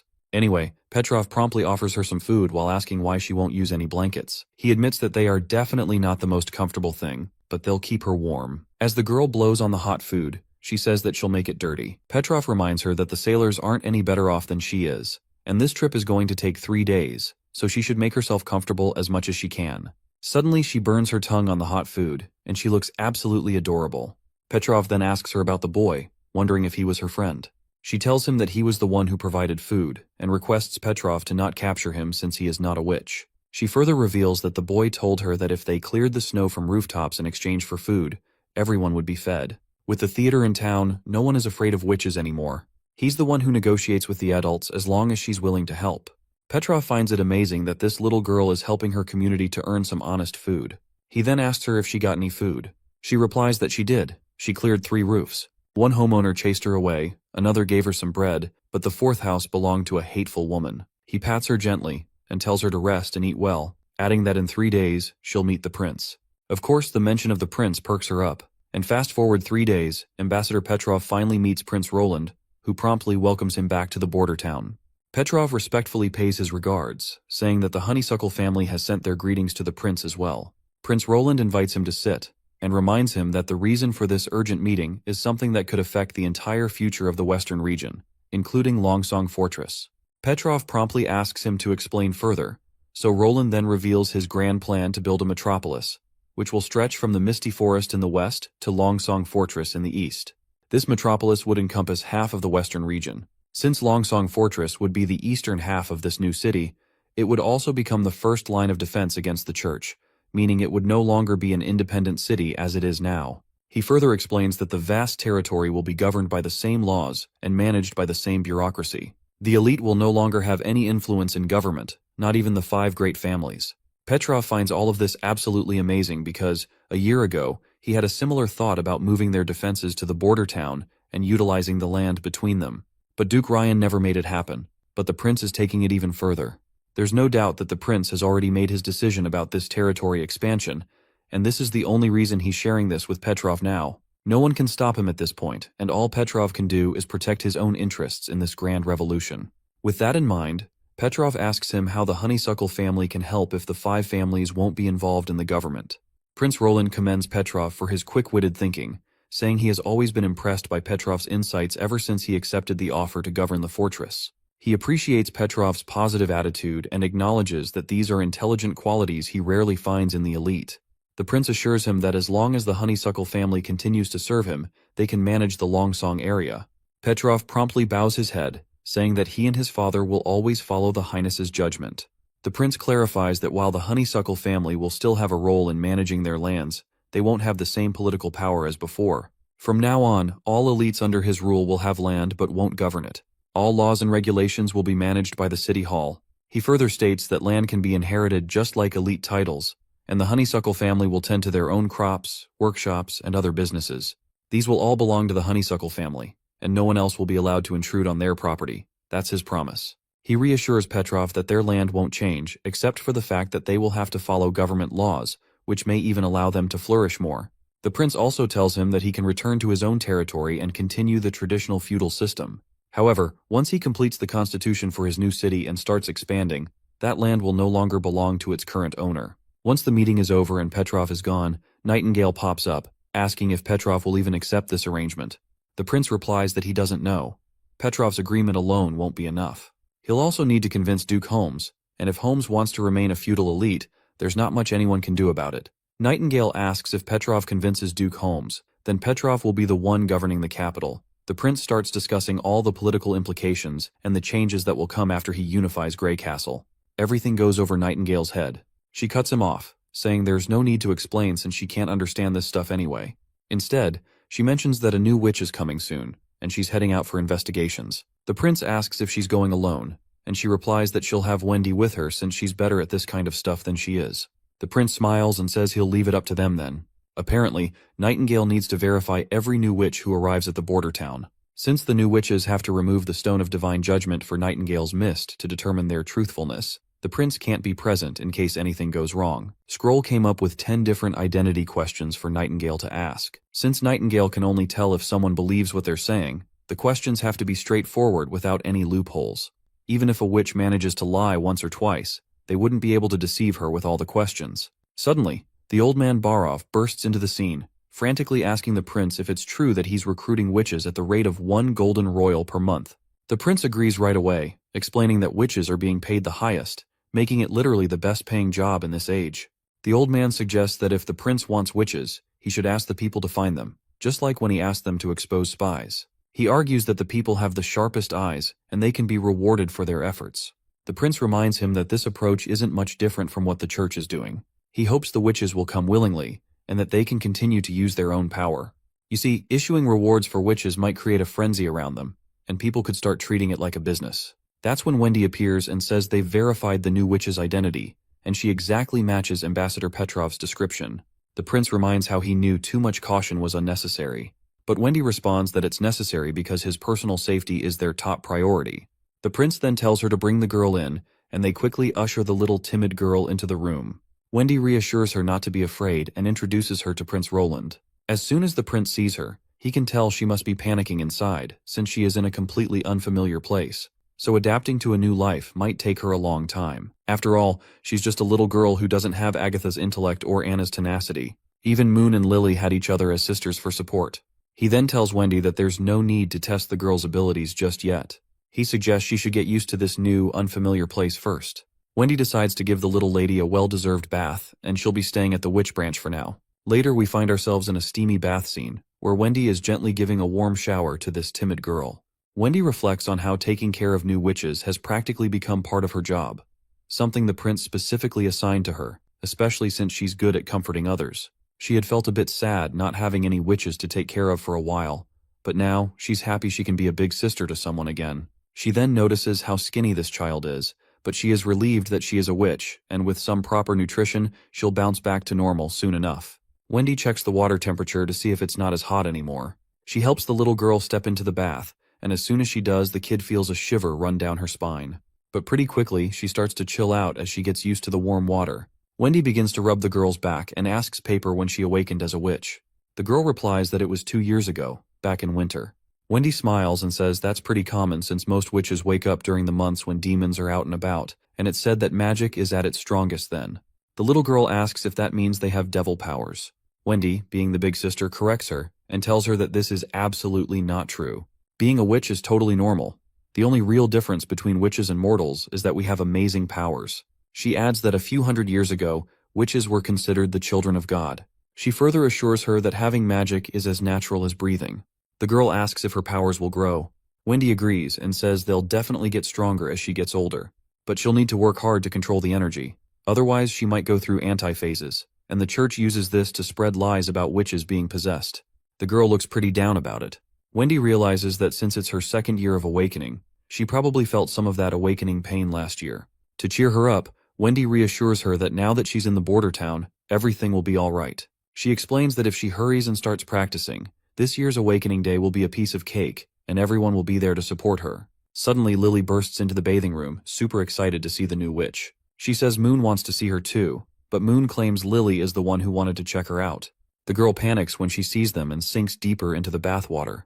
Wendy quickly reassures her that they're just fellow witches, so there's nothing to be worried about. Lily asks the girl about her powers, and she replies that she can melt snow. Lily follows up, asking if she can also turn water into ice. The girl shakes her head, saying she can only make hot water cold. When Wendy hears this, she perks up, realizing that while melting snow means raising the temperature, cooling hot water lowers it. But since she can't change normal water's temperature, it doesn't sound quite right. Lily places a steaming tub of hot water in front of her and tells her to give it a try. As soon as the girl uses her ability, the water starts to cool down, and the steam disappears right away. The bubbles in the water also vanish, and the movement of the water slows, creating a clear surface. All the witches are left wondering what kind of power this is. Before we can learn anything about this magical ability, the scene transitions to the prince's office, where Petrov is preparing to leave for Longsong Fortress. Before heading out, he pays his respects to the prince and promises that the Honeysuckle family is ready to serve him. Petrov also assures the prince that he'll convince his father, and he will definitely listen since he is different than the rest of the elites. The prince is pleased to hear this, while Petrov continues, saying he's witnessed the incredible progress in Border Town. If the new city the prince is aiming to build is as advanced as it seems, the Honeysuckle family wouldn't mind joining in, especially if it means they could flourish under the prince's vision. The prince then tells him that his goal is to make every part of Grey Castle a comfortable place for its citizens to live. Petrov bows his head in respect, saying he'll hurry back to the fortress and report this news to his father. The prince reminds Petrov not to forget about the other 4 families and the entire elite class. He promises that any family willing to accept their conditions will be wholeheartedly integrated into the new city. He then instructs Petrov to hold a conference at Longsong Fortress to announce this news to everyone. Petrov is startled by this, but the prince reminds him that he'll be the one delivering this message, as he will take on the role of ambassador. The prince also commends him for doing well in his assignment of recruiting witches, and informs him that the operation will no longer be covert. However, he warns that there are still some people who hold hope for the church, and tasks Petrov with clearing those individuals from the western region. He leaves it in Petrov's hands to figure out how to make it happen. Once Petrov leaves, the prince finally lets out a relaxed yawn and stretches, deciding to take a walk in the garden now that he's done with his office duties. As he steps into the garden, he's immediately startled by the sight of large trees surrounding the area, trees that weren't there before. It feels as if he's standing inside a living organism, with the garden itself almost seeming to breathe. As he walks further in, he spots a cozy bonfire, where Wendy gestures for him to come closer. When he steps inside, he notices other witches gathered there as well. He sits down beside his sister and asks what's going on. Tilly reveals that Sister Leaf's ability has evolved, allowing her to create this entire section of the garden. She has fused with the plants, and everything they see is a part of Sister Leaf herself. The prince is shocked and asks if she is still able to return to her human form. That's when Lady Leaf herself speaks up, and she uses the movement of the leaves to create her voice, saying she can return to normal if she deactivates her ability. The prince is amazed by this and asks how she's able to speak using only the leaves. He then wonders if she can hear them talking. Lady Leaf explains that not only can she hear them, but she can also see, smell, and touch anyone within the garden. She can detect every tiny change, the birds building nests, insects crawling on the bark, and the sensation is something she finds incredibly hard to put into words. Using the flow of air within the garden, she gently hands the prince a flower. Nearby, Andrea is cooking some delicious corn, produced by Sister Leaf's power. The prince curiously asks how she achieved such a remarkable ability. Lady Leaf responds that she's not entirely sure. She continued talking with the animals and plants while practicing her abilities, and then one day, they responded to her summons, and perhaps this is what she's always been searching for, a way to combine the forest life forms together. The prince asks what would happen if she tried this in the misty forest. He wonders if it would become a part of her as well. She replies that she's not sure, and even if she could, it would require a long time. She explains that maintaining this form doesn't require much magic, and the forest can even replenish it. However, every time she expands, her consciousness slows down. She struggles to find the right words, but is certain that if she tries to extend her influence over something as vast as the misty forest, she would surely lose her mind. When she first fused with the garden, she felt that her mind wasn't enough, and that struggle made it hard for her to return to normal. However, she doesn't feel that way when she fuses with plants she's controlled before. She just needs to jog her memory, and it works seamlessly. The prince is fascinated by Sister Leaf's ability. While Lily's evolution was on a microscopic scale, Sister Leaf's breakthrough is on a much grander level. If she could eventually control the entire misty forest, no enemy would be able to hide from her. Wendy congratulates Sister Leaf, expressing how glad she is that the Witch Union now has another evolved witch. This means that half of the association's witches have awakened. The prince points out that Agatha would be absolutely shocked if she were here. He then asks about Paper, and we see the timid young witch trying to hide behind Wendy. Wendy reveals to the prince that Paper's abilities need attention too, as there's something odd about them that they need to figure out. Wendy then snaps her fingers, and 2 cabbages fall from the tree. She picks one up and reveals to the prince that she's teaching Paper how to cycle her magic so she can use it consistently, just like he taught her in the beginning. She explains that Paper's control isn't exactly precise yet, but she's making progress. Wendy opens a hole in the thick woods that are blocking the cold and makes the cabbage she's holding freezing cold. Afterwards, she instructs the little girl to use her abilities on it. As Paper focuses her magic, the snow on the cabbage begins to melt. One of the witches wonders if she's speeding up time, but the prince observes that time is just a concept humans created for measurement. It doesn't actually exist, so he's not sure how Paper is creating that effect. Wendy then ties a rock to a rope and lets it hang from a branch. When Paper uses her ability on it, the rock starts to vibrate frantically. This observation makes Wendy think that if Paper's abilities were related to time, the rock would be swinging slow instead. That's when the prince's mind clicks with the realization that she's not actually affecting time. Instead, she's influencing the movement of atoms, and her magic can either slow them down or speed them up, which results in water freezing or melting. Of course, Paper doesn't really understand the science behind her magic, but she uses it based on her feelings. She thinks her magic doesn't affect other things much other than water, because some changes take time, like when things rust. The prince believes her magic is like a natural helper that speeds up reactions. When he gets back in his office, he thinks that once Paper gets better at controlling her magic, they can make their chemical work even better. They're already making a lot of important acids, and they need to improve their explosives. If they can produce more ammunition, Border Town will easily be able to get new repeating rifles. Suddenly, the prince nearly chokes on his tea when he hears a loud bang outside. Nightingale rushes to go outside, insisting there must be a demon, but the prince warns her to be careful. She reassures him that there's nothing to worry about since they can't touch her once she's in the mist. The prince understands why Nightingale is so eager to go outside. The witches have been feeling cooped up all day because of the winter, especially the battle witches Tilly brought. They've been waiting all day for hybrid demons to fight. He can tell that Andrea, Ash, and Nightingale all want to show off their strength to each other. However, he thinks it would be great if they were this enthusiastic about studying instead. Still, he's glad they have their own kind of fun, especially since support witches don't have that luxury. This is why he's planning to work on a new project to create some fun activities for everyone. Soraya enters the scene, and it looks like she has been called by the prince. He asks her if she's free, and she replies that she's not. A few workers have been going to the factory, so she finished painting the layers in only half a day. Otherwise, she helps Kyle with crafting those metal boxes. She adds that she enjoys her life now much more than during her days in the association in the mountains, and is really happy that her abilities are helping everyone. The prince explains that he called her to help him design some new playing cards. He believes all the witches would appreciate a new pastime since the rules for the previous game were quite simple, and the game would be over quickly. He starts designing the playing cards and gives Soraya a basic idea of how they should look. He explains that there will be 4 suits and 13 ranks, with the last 3 ranks being the Jack, Queen, and King. There will also be 2 Joker cards, making a total of 54 cards. Soraya says she understands and will give it a try. Thinking about playing cards reminds the prince of his past life, where playing poker while watching TV was a Chinese New Year tradition. They would play until the firecrackers went off in the morning to welcome the new spring. Unlike traditional mahjong, playing cards are portable and easy to set up, so anyone can play as long as there's a flat surface. There are plenty of ways to play, making it one of the most popular games in the world. He explains that there are lots of games they can play with these cards, but they can start with something simple. He says he'll call Anna over, and she can teach them how to play Do Dizu.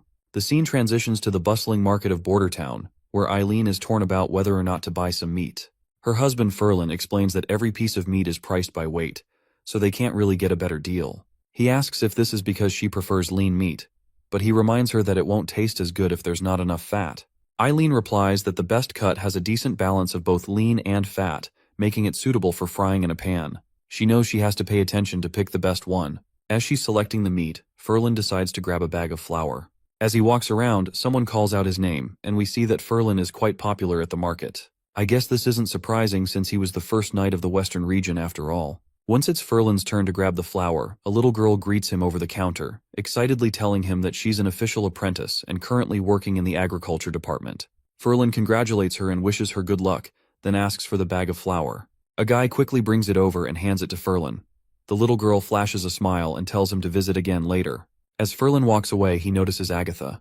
He's surprised to see her because the clothes she's wearing look familiar, which resemble his family's paintings from the past. He is totally flabbergasted as he thinks if she might be an ancestor of his, and how it's possible for his ancestors to be alive. Right at that moment, Eileen enters the scene and looks annoyed to see him staring at another girl. Ferlin is lost in his thoughts while she tries to grab his attention. Finally, she shouts near his ear, asking what has gotten into him. He says he is fine, but his mind still seems to stuck over her. Later, Ferlin arrives at his family home, and as soon as he enters, he encounters his brother Mason. Mason tells him that he doesn't belong to the Eltec family, and asks why he has returned. The big brother further asks if he needs money for the winter. He says Ferlin can have money, but he better leave as soon as possible. But Ferlin makes it clear that he does not want any money or inheritance privileges. He explains that Prince Roland has employed him as a teacher, and he is very satisfied with his life. Mason raises an eyebrow and asks since when he gained scholarly knowledge and if he's teaching other elites. Ferlin clarifies that he's not teaching elites, but rather commoners. This shocks Mason, who points a finger at his lil bro and asks if that peasant wife of his has muddled his mind. Just then, their father arrives on the scene and says that Eileen isn't any worse than elites. She just lacks their identity. Both sons bow in respect as they see their father, who looks like a big bearded hobo. He mentions that he's heard from the guards that Ferlin has some news, to which Ferlin agrees. His father instructs him to meet in the office. As they walk, their father points out that he saw Eileen in the theater during autumn. He notes that she looked very healthy, and her performance was on par with Miss May. He hopes Ferlin will have an excellent wife in her. That is when we see Agatha's photo, and while Ferlin is looking at her painting, he agrees with his father and mentions that he and Eileen have their own home in Border Town now. He adds that he's planning to try for a child after the demon months are over this year. The old man then states that the journey must have been tough to come all the way from Border Town. Once they finally settle in the office, Ferlin reveals to his father that he saw a woman in town who looked identical to their family paintings. Of course, this absolutely boggles the old man's mind. Ferlin further explains that the woman had blue hair and beautiful features. He swears he saw her with his own eyes and wonders if she could be their descendant. The old man dismisses this as impossible. Ferlin then suggests that he must have misunderstood someone. Father agrees, saying it's impossible for her to be a descendant, but she might be the woman in the painting herself. This idea strikes Ferlin as even more ridiculous because how could she possibly be alive after hundreds of years? They then head down to the basement, where his father reminds him that he used to love coming down there when he was young. He would always punish Ferlin for coming here not because he wanted to be harsh, but because the space contains valuable treasures from their ancestors. Ferlin looks at the stones and asks if they are all stones of divine punishment. As he surveys the basement, he notices boxes scattered everywhere and stones of divine punishment all around, which leads him to wonder if the Eltec family has always been this wealthy. Now he's pretty sure that the treasure map he gave to the prince also came from the basement. That's when the old man opens one of the boxes, revealing a ton of magical stones. He explains that every time he sees these stones, he remembers the grim stories passed down by their ancestors. He tells Ferlin that these are valuable stones that only witches can use. According to family lore, their family was founded under the protection of a witch. The first Eltec didn't come from the western region. Rather, they came over the mountains from the wastelands, where witches had built a vast kingdom. But they were attacked by devils from the underworld, and the surviving witches and people fled wherever they could. The founder of their family is a witch named Agatha. She led a group to the stone tower in the misty forest to collect her research, while the rest followed the masses to Grey Castle. He explains that their ancestors were among them, and he was Miss Agatha's butler, who should have gone to the forest with her but faltered and suggested looking after their supplies instead. The witch agreed to his request, but all butlers live and die with their masters, so his actions were no different from betrayal. As a result, he carried his regrets with him when he arrived in the western region. He says the witch never returned, and he severed all ties with the Alliance. Later, he took a few servants and settled in this area, away from the survivors. Ferlin asks if this means his father knew the church was evil from the beginning. The father agrees, saying he was powerless to do anything about it. If any witches appeared in their territory, he would hide them, but he couldn't do anything about the witches in the fortress. His beliefs are different from Duke Rayan's, who hated witches even more than the church did. He mentions that from the last pages of their ancestors' record, they did the same thing, which was hiding witches. Ferlin then asks what makes his father think Agatha might be alive. The father explains that it's only a possibility since witches have many different abilities, but they're unable to have children. That's why it's just an educated guess. He adds that the ancestor wished his descendants would explore the misty forest tower. He notes that his writing is smudged from the passage of time, but his remorse can still be felt with every stroke. Ferlin then asks him if he doesn't want to see Agatha, to which the father replies that there's no need to contact her for now. He states that ancestors don't visit their descendants. Rather, the descendants should seek out their ancestors. He gives Ferlin permission to bring all of the stones with him, saying that if Agatha is indeed who they think she is, then their ancestors' wish will be fulfilled. The scene then transitions to Border Town, where Prince Roland seems to be working on something new. He announces that anyone who guesses correctly will get an extra serving of ice cream bread. The girls perk up at the mention and start drooling right away. Ash then nonchalantly asks if this provides running water for the room, to which Andrea laughs inwardly, thinking how ridiculous her assumption is. Nightingale also chimes in, stating that this is a crude assumption since typical plumbing doesn't require such a huge pipe, and that Prince isn't inefficient. Andrea perks up to see that Nightingale is thinking along similar lines. Not only that, but Nightingale is also good at combat and has an elite background, and even their hair colors are similar. She has the most elite attitude in the entire Witch Union, and more importantly, she hates Ash. Andrea has no clue why that is the case, but she's sure that the enemy of her enemy is her best friend, which makes Nightingale interesting to her. Ash then asks Nightingale how she can be so sure about her claim, to which Nightingale slips out that she watched Prince draw the blueprints in his office, and saw everything he did. The other witches protest, claiming that this is unfair, so Prince declares that Nightingale is out of the game. He then decides to drop a hint, and states that these pipes are only a part of a whole system. He then tells them to visit other rooms, as it will make it easier to understand the whole system. Lightning and Maggie decide to explore the other rooms, while Andrea leans closer to Nightingale, asking about what Prince is actually making. She promises to share half of her bread if she wins, but Nightingale responds that she doesn't understand most of it, as the technical stuff sounds like gibberish to her. She adds that Anna is probably the only one who can understand Prince's blueprints just by looking at them, and if she asks her, she will definitely have the answer. It seems that Andrea is hesitant to talk to Anna and decides to just figure things out by herself. She examines the copper pipes installed and notices that they're insulated with metal sheets, likely to prevent direct contact with them. She wonders why they need insulation, considering only a barbarian like Ash would be able to damage these pipes. Then, she looks outside at the large hot water facility where all the pipes are leading, but this just makes her even more confused as she has no clue why the pipes are only transferring hot water. Prince finally announces that from this point onward, the castle's heating system is officially ready to be used. This revelation surprises Ash. While Prince explains that after hot water boils in the stove, steam will travel through the pipes into their rooms with diffusers. As long as the doors and windows are closed, the rooms will quickly heat up. Now they can enjoy springtime warmth while they sleep. And once he perfects the system, he plans to start building them in private residences too. Little Nana feels so warm and cozy that she doesn't even want to go home. Prince then reveals that besides Anna, Soraya, Hummingbird, there is another person who will receive the extra ice cream bread for guessing. And as you can imagine, Tilly will be the lucky winner to have some ice bread who guessed correctly. The next scene transitions to a science seminar hosted by Prince, where he plans to give a lesson on nitrogen extraction. Without diving into the technical details, what's clear is that this process is only possible thanks to Agatha's freezing abilities and Kyle Sichi's efforts. Prince is surprised to see how well Sichi and Agatha are getting along. He initially had thought their blunt personalities would clash and cause chaos in the laboratory. Agatha starts using her magic to cool down the canister, and nitrogen begins to emerge from the nozzle. Anna stands by, melting any ice that forms to keep the process smooth. Kyle Sichi brings out a glass jar that contains the nitrogen, but Lily mentions that she can't see anything.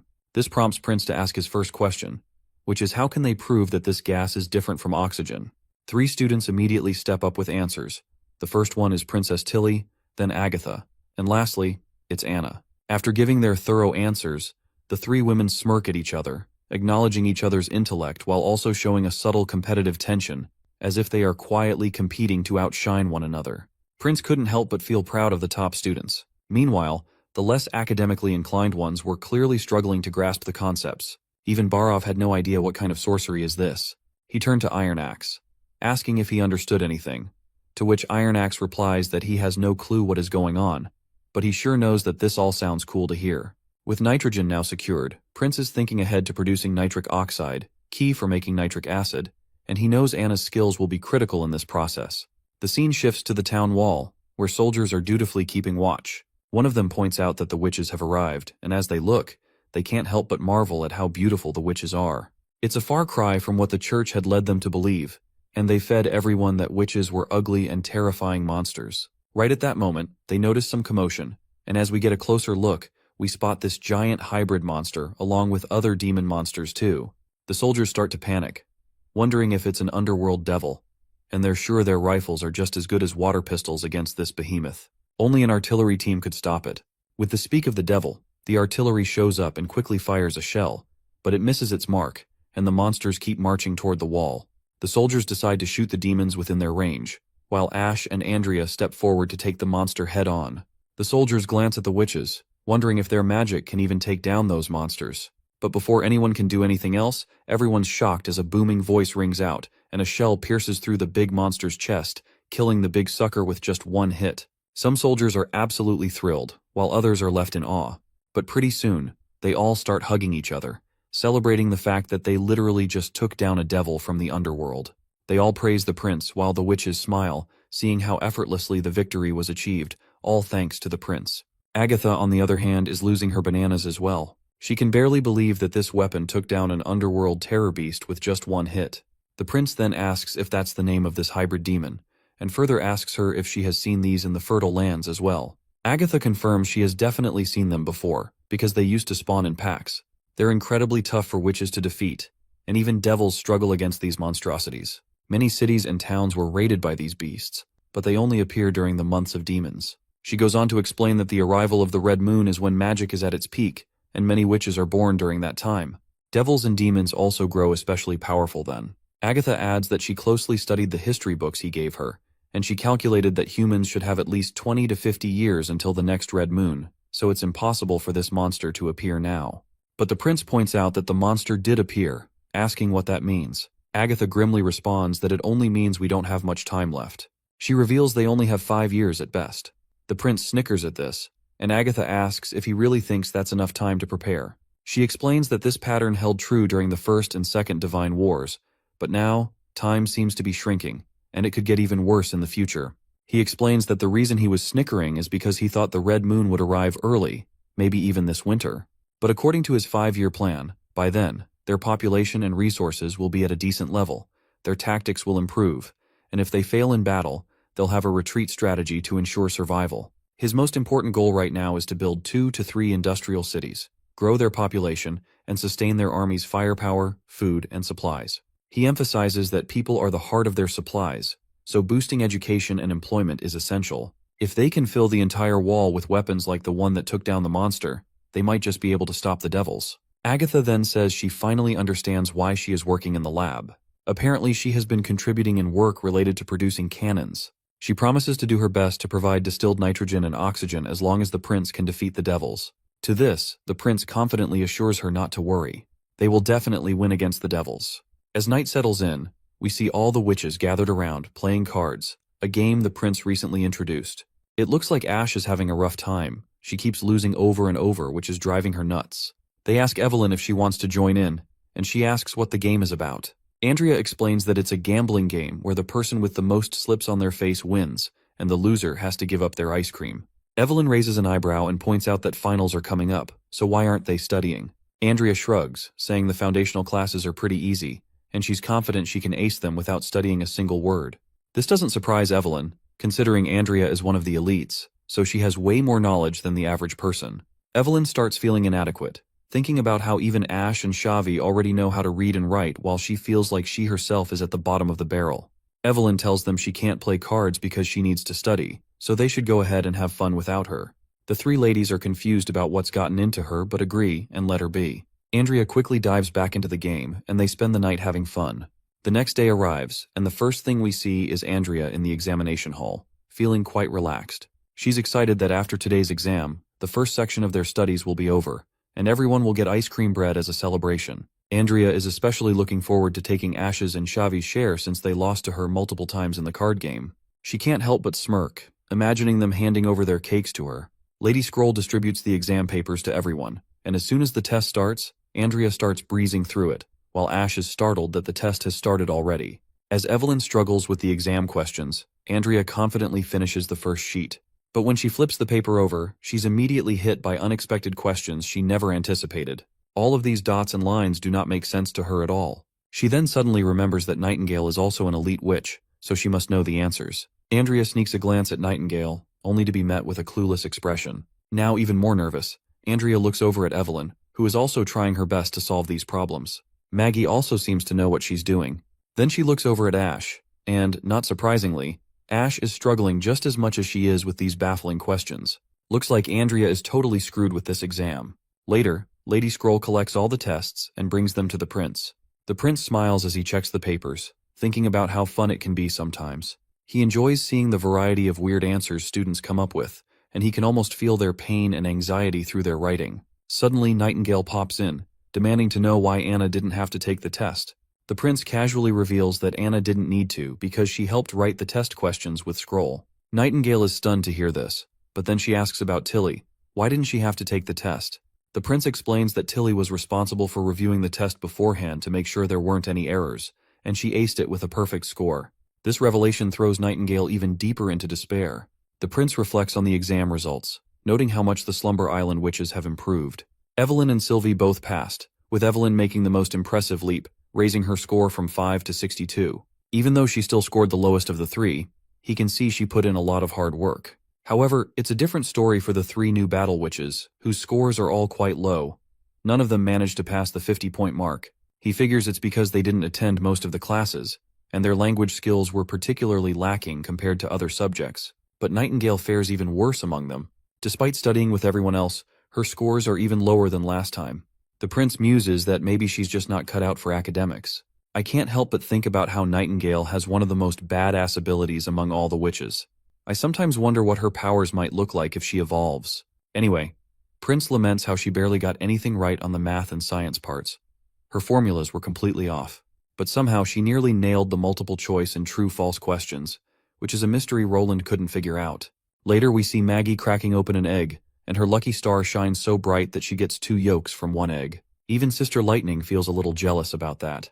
The next scene transitions to the Holy City, where we find Pope Main in the underground jail. As he approaches one of the cells, he reflects on how the last time he was here, it was to execute the previous king, Wimbledon.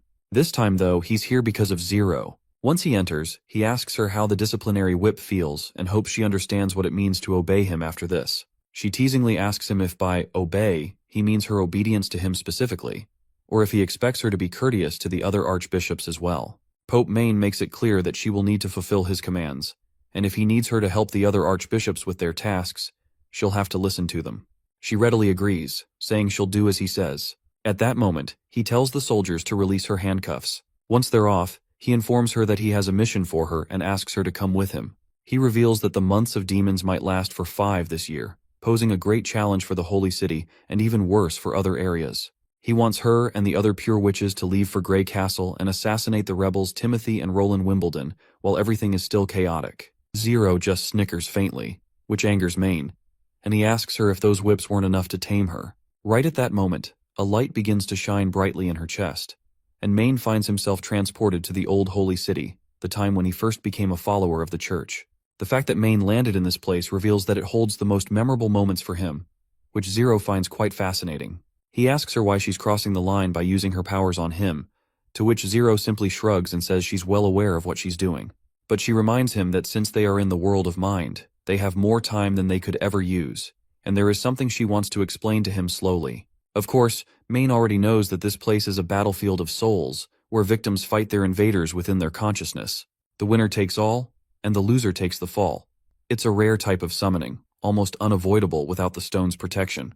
But even though he's wearing the stone, Maine is frustrated to see that her powers still work on him. Zero snickers and asks him if he's thinking about his stone, explaining that its effectiveness has been erased. She finds it amusing how mortals can't tell the difference between whether the stone they're wearing is still effective or not. Maine grits his teeth when he realizes this must be Isabella's doing.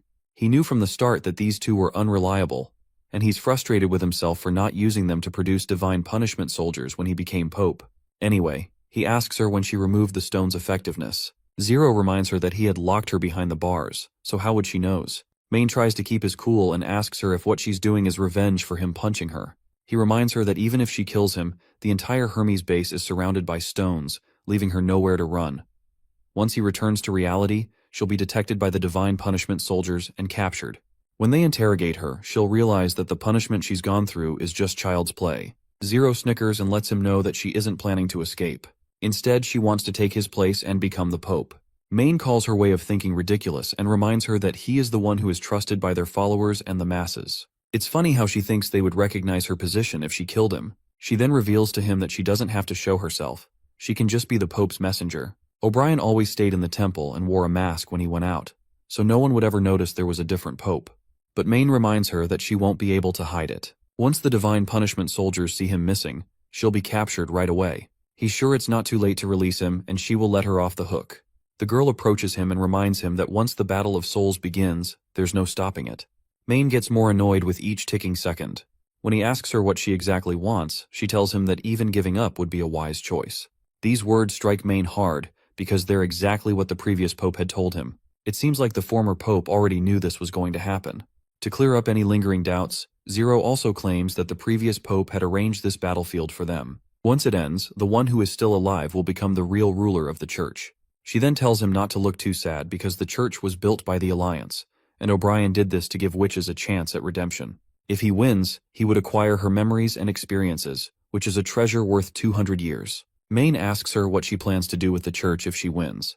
She laments that it will either be victory or destruction. She then exposes him for the secret orders he had made, but she already knows everything about it. In the midst of battle, Maine sent a shipment of supplies to the ports of Everwinter and ensured the ship's maintenance and wages for the crew, which makes her believe he truly leaves no stone unturned. He literally prepared for his own backup plan while taking the throne in front of so many followers. She states that he lost the belief in victory before God even showed himself, so she asks if he really deserves the smile of God. Maine calls this notion of a smile a complete joke, because if God really cared about them, why would he let humanity lose again and again? Not to mention, the battle against the devils still relies on the divine punishment soldiers in the end. Time is of the essence, so he asks her what she can really change by becoming a pope, reminding her how her brethren lost everything 400 years ago. She quickly raises her sword and declares that witches are just a small group within humanity, and this war will determine their survival as a whole. It requires everyone's participation, whether men, women, old, or young. They will all be glorious warriors on the battlefield, ready to defeat the devils or face extinction. Of course, it doesn't take Maine long to realize that she plans to feed everyone berserk pills, and this wicked woman confirms it with a sinister smile. She explains that if one berserk isn't the same as a divine punishment warrior, then 10 should be enough to take down at least one devil. Since there are plenty of demon beasts roaming about right now, they have a stable supply of pills, and their research might even develop new formulas. In 5 years, she believes the church will have 3 or 4 million pills in stock, and the divine punishment army won't be alone. They will be fighting alongside an entire nation of berserkers. Maine calls her crazy for her twisted way of thinking. A pure witch raised by the church would never say something like this, and he's sure her mind has been corrupted by the infidels. But the girl claims that accepting new knowledge is just part of becoming better, and blending ideas brings progress. With that, she decides they should finally determine who will be the real leader of the church. He quickly shoots an arrow, and she dodges it right away. She calls him foolish for believing that demon-breaking arrows would work against him. She comes crashing down with her sword, leaving Maine disoriented, and makes it clear that this world is hers, and he can't possibly win. But that's when the red mist those devils breathe begins to surround the area, and the lady starts to burn and suffer from it. Pope Maine reveals to her that this mist is a hidden mechanism and is only harmful to magical witches. Once it spreads throughout the entire plaza, she will die over and over, no matter what. The girl snickers at the tactic the Pope has, but she quickly begins to heal herself. She admits that he indeed has some tricks up his sleeve after all. She then tells him that if he had gone to the Holy Library beforehand, perhaps this battle would be even harder for her. But that's just how the Battle of Souls is so much fun. She quickly starts to use wind magic, repelling all of the red mist. This pushes Maine to desperate measures, forcing him to take the berserk pills himself. As soon as he gulps the pills down, Zero also summons a giant shining sword. And once she takes her stance, she almost looks like the former queen of the witches, Alice. That's when she reveals that absorption isn't her only talent. She also values observation and learning. With that, she throws the swords crashing down, and that's how Maine finally meets his end. The knights quickly grab the Pope's robe and put it over her right away, addressing her with the title of Pope. The scene then transitions to the border town castle, where we see Ferlin and his father, Duke Eltec, present. Both father and son are sweating in front of him due to the heat. The prince tells them that they can take off their coats if it's too hot because the castle now has a heating system, making it much warmer inside than outside. He wouldn't want either of them to feel uncomfortable. The both of them take off their warm jackets, and Ferlin inquires more about this heating solution, to which the prince reveals that it's a new way to provide warmth, and it's much more efficient than a fireplace. He then gets back to business and asks both of them if they came looking for Agatha. He tells them that they better take off their stones of divine judgment for the sake of respect if they want to meet her. Once the stones are out of the way, we see that Agatha also arrives in the dining hall right at that moment and asks the prince why he called her. With her usual arrogance, she reminds him that the divine war is about to begin, and that she needs to hurry and focus on weapon production. If it's not urgent, she wants him to just send a message next time. To which the prince tells her that this is quite important, and promptly asks if she remembers when Tequila fell 400 years ago. There was a servant group that broke off and followed other survivors to the south of the mountains. Agatha thinks for a moment and agrees that there was, but she asks him why it matters since it's been a long time. That's when Duke Eltec dashes toward her, and both father and son kneel before her. The man reveals that he is a descendant of Cage and asks if she remembers that name, to which she replies that she remembers it because she was the one who named him. She bought 2 servants. One of them was Kraft, who was the leader of the family's patrol guard, and the other was Cage, who was the butler. She throws them a look of disdain as she asks if they're claiming to be descendants of the butler who secretly escaped with the magic stones and research records. The bearded man quickly refutes such intentions, but Agatha doesn't even bother to listen to what they're trying to say. She orders them to leave, stating that she doesn't want to see any of them. With that, she begins to walk away, leaving the 2 of them on the ground, shouting for her to stop. The bearded man even withers on the ground, and right at that moment, Nightingale pops up. The prince asks her what is going on and if she can see anything. Nightingale quickly reports that both of them were telling the truth. It doesn't take the prince long to realize that telling the truth isn't necessarily related to what's happening in reality, which makes him believe that there's something wrong with the family records. The prince then tells the man that he doesn't have to return to Longsong Fortress right away, as he can stay at Ferlin's house and visit their town for a while. He assures them that he will ask them about the details of what happened, so there's a chance that she might finally talk to them. The bearded man acknowledges this and thanks him for it. The prince excitedly asks about the magic stones and records they have brought here. The bearded man reveals that everything is currently in their boat's cargo hold, and there are about 10 chests. The prince is sure that her feelings may soften when she sees her belongings preserved from 400 years ago. Later, all of the chests finally make their way to the border town castle storeroom. Sylvie takes an observant look and assures them that there doesn't seem to be any danger, so they can open the chests. The prince then tells Agatha that she should listen to Duke Eltek's story. It doesn't matter what her butler did. At least he wanted to return these to their owner. Perhaps it was an effort to repay her for the mistakes they had made. Agatha states that her butler seems to have deceived his descendants and himself. She believes that these people don't owe her anything since witches have lost their power in this era. There's no reason for those who still have power to feel indebted to her or to treat her with any special regard. The prince goes speechless and reluctantly admits that she has a point. However, he still believes that she seems to blame them needlessly. She also agrees that it's unnecessary for her to take out her anger on those descendants, especially since they don't even know what happened back then. The prince then decides to explain this to them personally. He then asks her about these belongings, to which she states that these things don't belong to her, as they are the scholarly guild's property. Meanwhile, Tilly opens one of the chests out of curiosity and discovers big shiny stones inside. The prince already knows that these stones were transformed from stones of divine judgment, and a stone of this size would be worth around 300 golden royals. But Agatha reminds him that there is more to that, explaining that magic stones can only be created by chaos beasts, which makes them invaluable, so no amount of money could ever be enough to represent their true worth.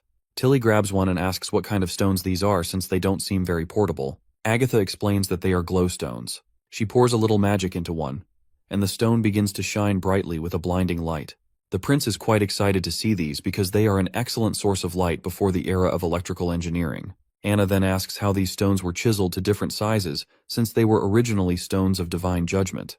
It doesn't seem possible that they could have been cut with magic since witches can't go near stone of divine judgment, and a huge natural stone seems to be very resilient, not something that pickaxes could break. Agatha doesn't quite understand what Anna means by huge divine stones, so the prince explains that they are at the bottom of the border town mines, tied to a treasure map that has been passed down through the Eltek family.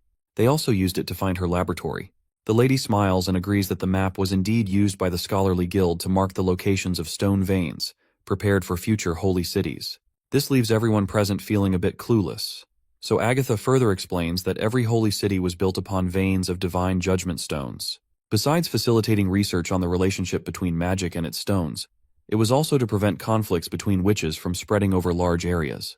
It's similar to the Badlands that border the mountain ranges, what people here call the Plains of Hermes, where the church's holy city is currently located. Tilly thinks that since the church kept the name Holy City, it's even more likely they are the inheritors of the Alliance. Agatha adds that if humanity hadn't suffered such a devastating loss in the last divine war, a holy city would have been built on these northern slopes. The prince, on the other hand, lets out a heavy sigh, relieved that the church didn't build their holy city in the western region. Otherwise, he would have to focus on defenses while trying to expand his industry, and just the thought of it annoys him. Agatha explains that magic stones can't really be manipulated by force. Breaking them down requires a special chemical solution that contains the magical blood of witches or demons. Sylvie gasps in shock upon hearing this. Agatha goes on to clarify that since every magic stone is different, the amount of blood needed can vary. Back in the Holy City, adult witches are required to donate their blood regularly, and since extracted blood quickly loses its magic once it leaves the bodies, it has to be used immediately. The Alliance orders suitable witches to donate blood every 2 to 3 years, and of course, captured demons are used for the same purpose. Anna asks if Agatha has done this too, to which Agatha replies positively, revealing that even the third seat of the Alliance is no exception. Then Sylvie wonders about demons since some hybrid ones seem to have magic. Agatha agrees, saying that's true, but it's only a small amount. They're useful for dealing with fragments, but not the actual veins themselves. Once the stones are cut away, their strength decreases significantly based on their size, and their effective range is reduced too. For example, the stones that mortals carry around can be easily broken with an iron hammer. The prince asks if the scholarly guild has ever found ways to create magic stones other than from chaos beasts. Agatha acknowledges this, saying that there have been witches in the guild who managed to transform stones of divine judgment into regular stones, but that was just removing their magic. They were never able to create even the simplest glowstone, and since Sylvie can detect magic, she can actually see what the stones look like on the inside. Sylvie agrees that she can see, saying it looks like a weak cloud of mist. Agatha explains that the scholarly guild once collected statistics from thousands of witches and stones, and found that before Ascension, most magic took the form of mist, swirling powder, or flame. While these details might look similar, they determine countless variations of magic, which is why they believed there were no identical abilities. Then Tilly notices that the light from the stone is getting dimmer. Agatha explains that it's because she infused only a tiny amount of magic into it. Tilly then mentions that she's seen magic stones still glowing in some underwater ruins at the bay. If those ruins were built by her people, that means the stones have been lit for at least hundreds of years, which doesn't make any sense. Tilly wonders if maybe some members of the Alliance visited that place. But Agatha points out that it's quite possible to keep a stone lit for a long time. It just requires the collaboration of 10 or more witches. They can do this through the transfer of magic. Some witches can provide magic for others, or swap gathered magic between two people, which means the person who enchanted it wasn't alone. Tilly puts a bit of her magic into the stone, and it starts shining brightly again, leaving her over the moon. The prince mentions that this is still really useful for the castle. Just think about it. The castle can be lit up even at night. Agatha agrees as well, adding that it'll be even better in the laboratory. After all, a candle's open flame is too dangerous. This leaves the prince a bit bewildered, thinking about how an 8-hour workday isn't enough for her, and now she wants to work overtime at night. Anyhow, the prince starts looking through the chests, wondering if the books inside are records of experiments. Agatha pretends to clear her throat to cover up the truth and explains that some of them are the Codex of Principles. Of course, the prince quickly picks up on her tone and asks if there's some secret she's trying to hide. Sylvie then notices something strange about the chests. There seems to be a false bottom that she hadn't seen earlier because she thought it was just a normal gap. Anna eagerly tries to unveil what's hidden beneath the false bottom, and they pull out a box that leaves everyone curious. The prince gets a bit excited, thinking there might be some cool treasure that the scholarly guild left for them. He's not too far off with his guess, as Agatha goes absolutely bananas when she spots something called a divine sigil. She frantically looks inside the other chests, wondering if her butler Cage might have stolen it from the scholarly guild. The prince gives an awkward smile, thinking maybe a caravan was attacked, and someone entrusted Cage with it. After all, it's been 400 years, so it doesn't really matter where it came from. But he wants to know what this divine sigil actually is. Agatha explains that some magic stones have additional effects when their magic is combined. They can change the nature of magic or provide a boost. This was one of the scholarly guild's main research topics. Combined magic stones are called sigils, and divine sigils are the most powerful kind. She also adds that these magic stones all come from high-tier devils, and the entire region of Tequila only had about 3 or 4 of them. Curiously, the prince asks how powerful these things are, to which Agatha replies that she could reduce his castle to pieces in an instant. Of course, that doesn't sit well with the prince, leaving him feeling absolutely anxious. Agatha reassures him that he doesn't need to worry, as it takes an immense amount of magic to activate. The more stones a sigil contains, the harder it is to use. Only the top 2 seats in the Alliance could ever manage something like this. Basically, only transcendent witches can use it, because the way they channel magic is completely different from normal witches. It's like they're constantly training their powers. Once they ascend, their magic will eventually reach its peak. That's when Anna nearly blinds everyone by trying to activate the sigil, and a blinding light floods the area. The light is so intense it shoots out of the castle windows like a laser, and Agatha, on the verge of going blind, yells at Anna to let go. Finally, the light begins to die down, and it turns out Anna had perfect control over it the whole time, while Sylvie, standing nearby, feels like someone just bleached her eyes. Agatha breathes a sigh of relief, and Anna casually mentions that it's actually pretty draining, and she thinks she can only use it twice. Even though she says it offhandedly, everyone knows being able to use it twice is nothing to scoff at. The scene shifts to show our little girl, Paper, hanging her laundry out to dry. Wendy arrives and tells her to get some breakfast. Like any doting mother, she asks the little one if she brushed her teeth and everything, adding that she's going to check really quick.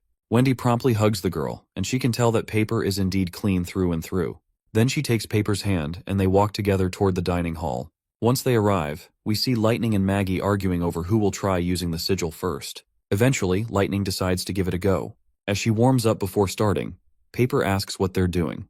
Wendy explains that her sisters are testing their combat points, which is some weird term the prince came up with, and that they don't have to worry about it. She points to a silver square, telling Paper that it's something the witches from the past left behind about 400 years ago. This is what transcendent witches use to fight, so the prince gave it to her sisters to measure their magic levels.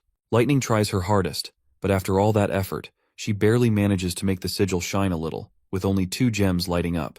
Maggie feels proud, boasting that she can easily get 2.5 gems to glow. The 2 girls start bickering and playfully arguing in the background, while Wendy asks Paper if she wants to try as well. Wendy quickly adds, though, that it might be too early for her since she hasn't learned how to infuse magic into stones yet, so she probably wouldn't be able to activate the sigil. But it's part of the mandatory curriculum, so they'll be getting glowstones to practice with soon. Suddenly, Paper doubles over, clutching her belly in pain, and says that it feels like her magic is trembling, as if it wants to burst out. Wendy quickly asks if she remembers when she first became a witch. Paper answers that it happened during winter, but she doesn't remember exactly when. Wendy realizes that it's already the end of fall, which means winter is approaching. The closer a witch is to their awakening day, the stronger their magic becomes, which is a sign of the antiphase. She pulls Paper into a comforting hug, reassuring her that antiphase is no longer a life or death matter for the witches of Border Town. The next day, Wendy arrives in the office along with Paper to meet the prince. It looks like Paper has signed all the contract papers.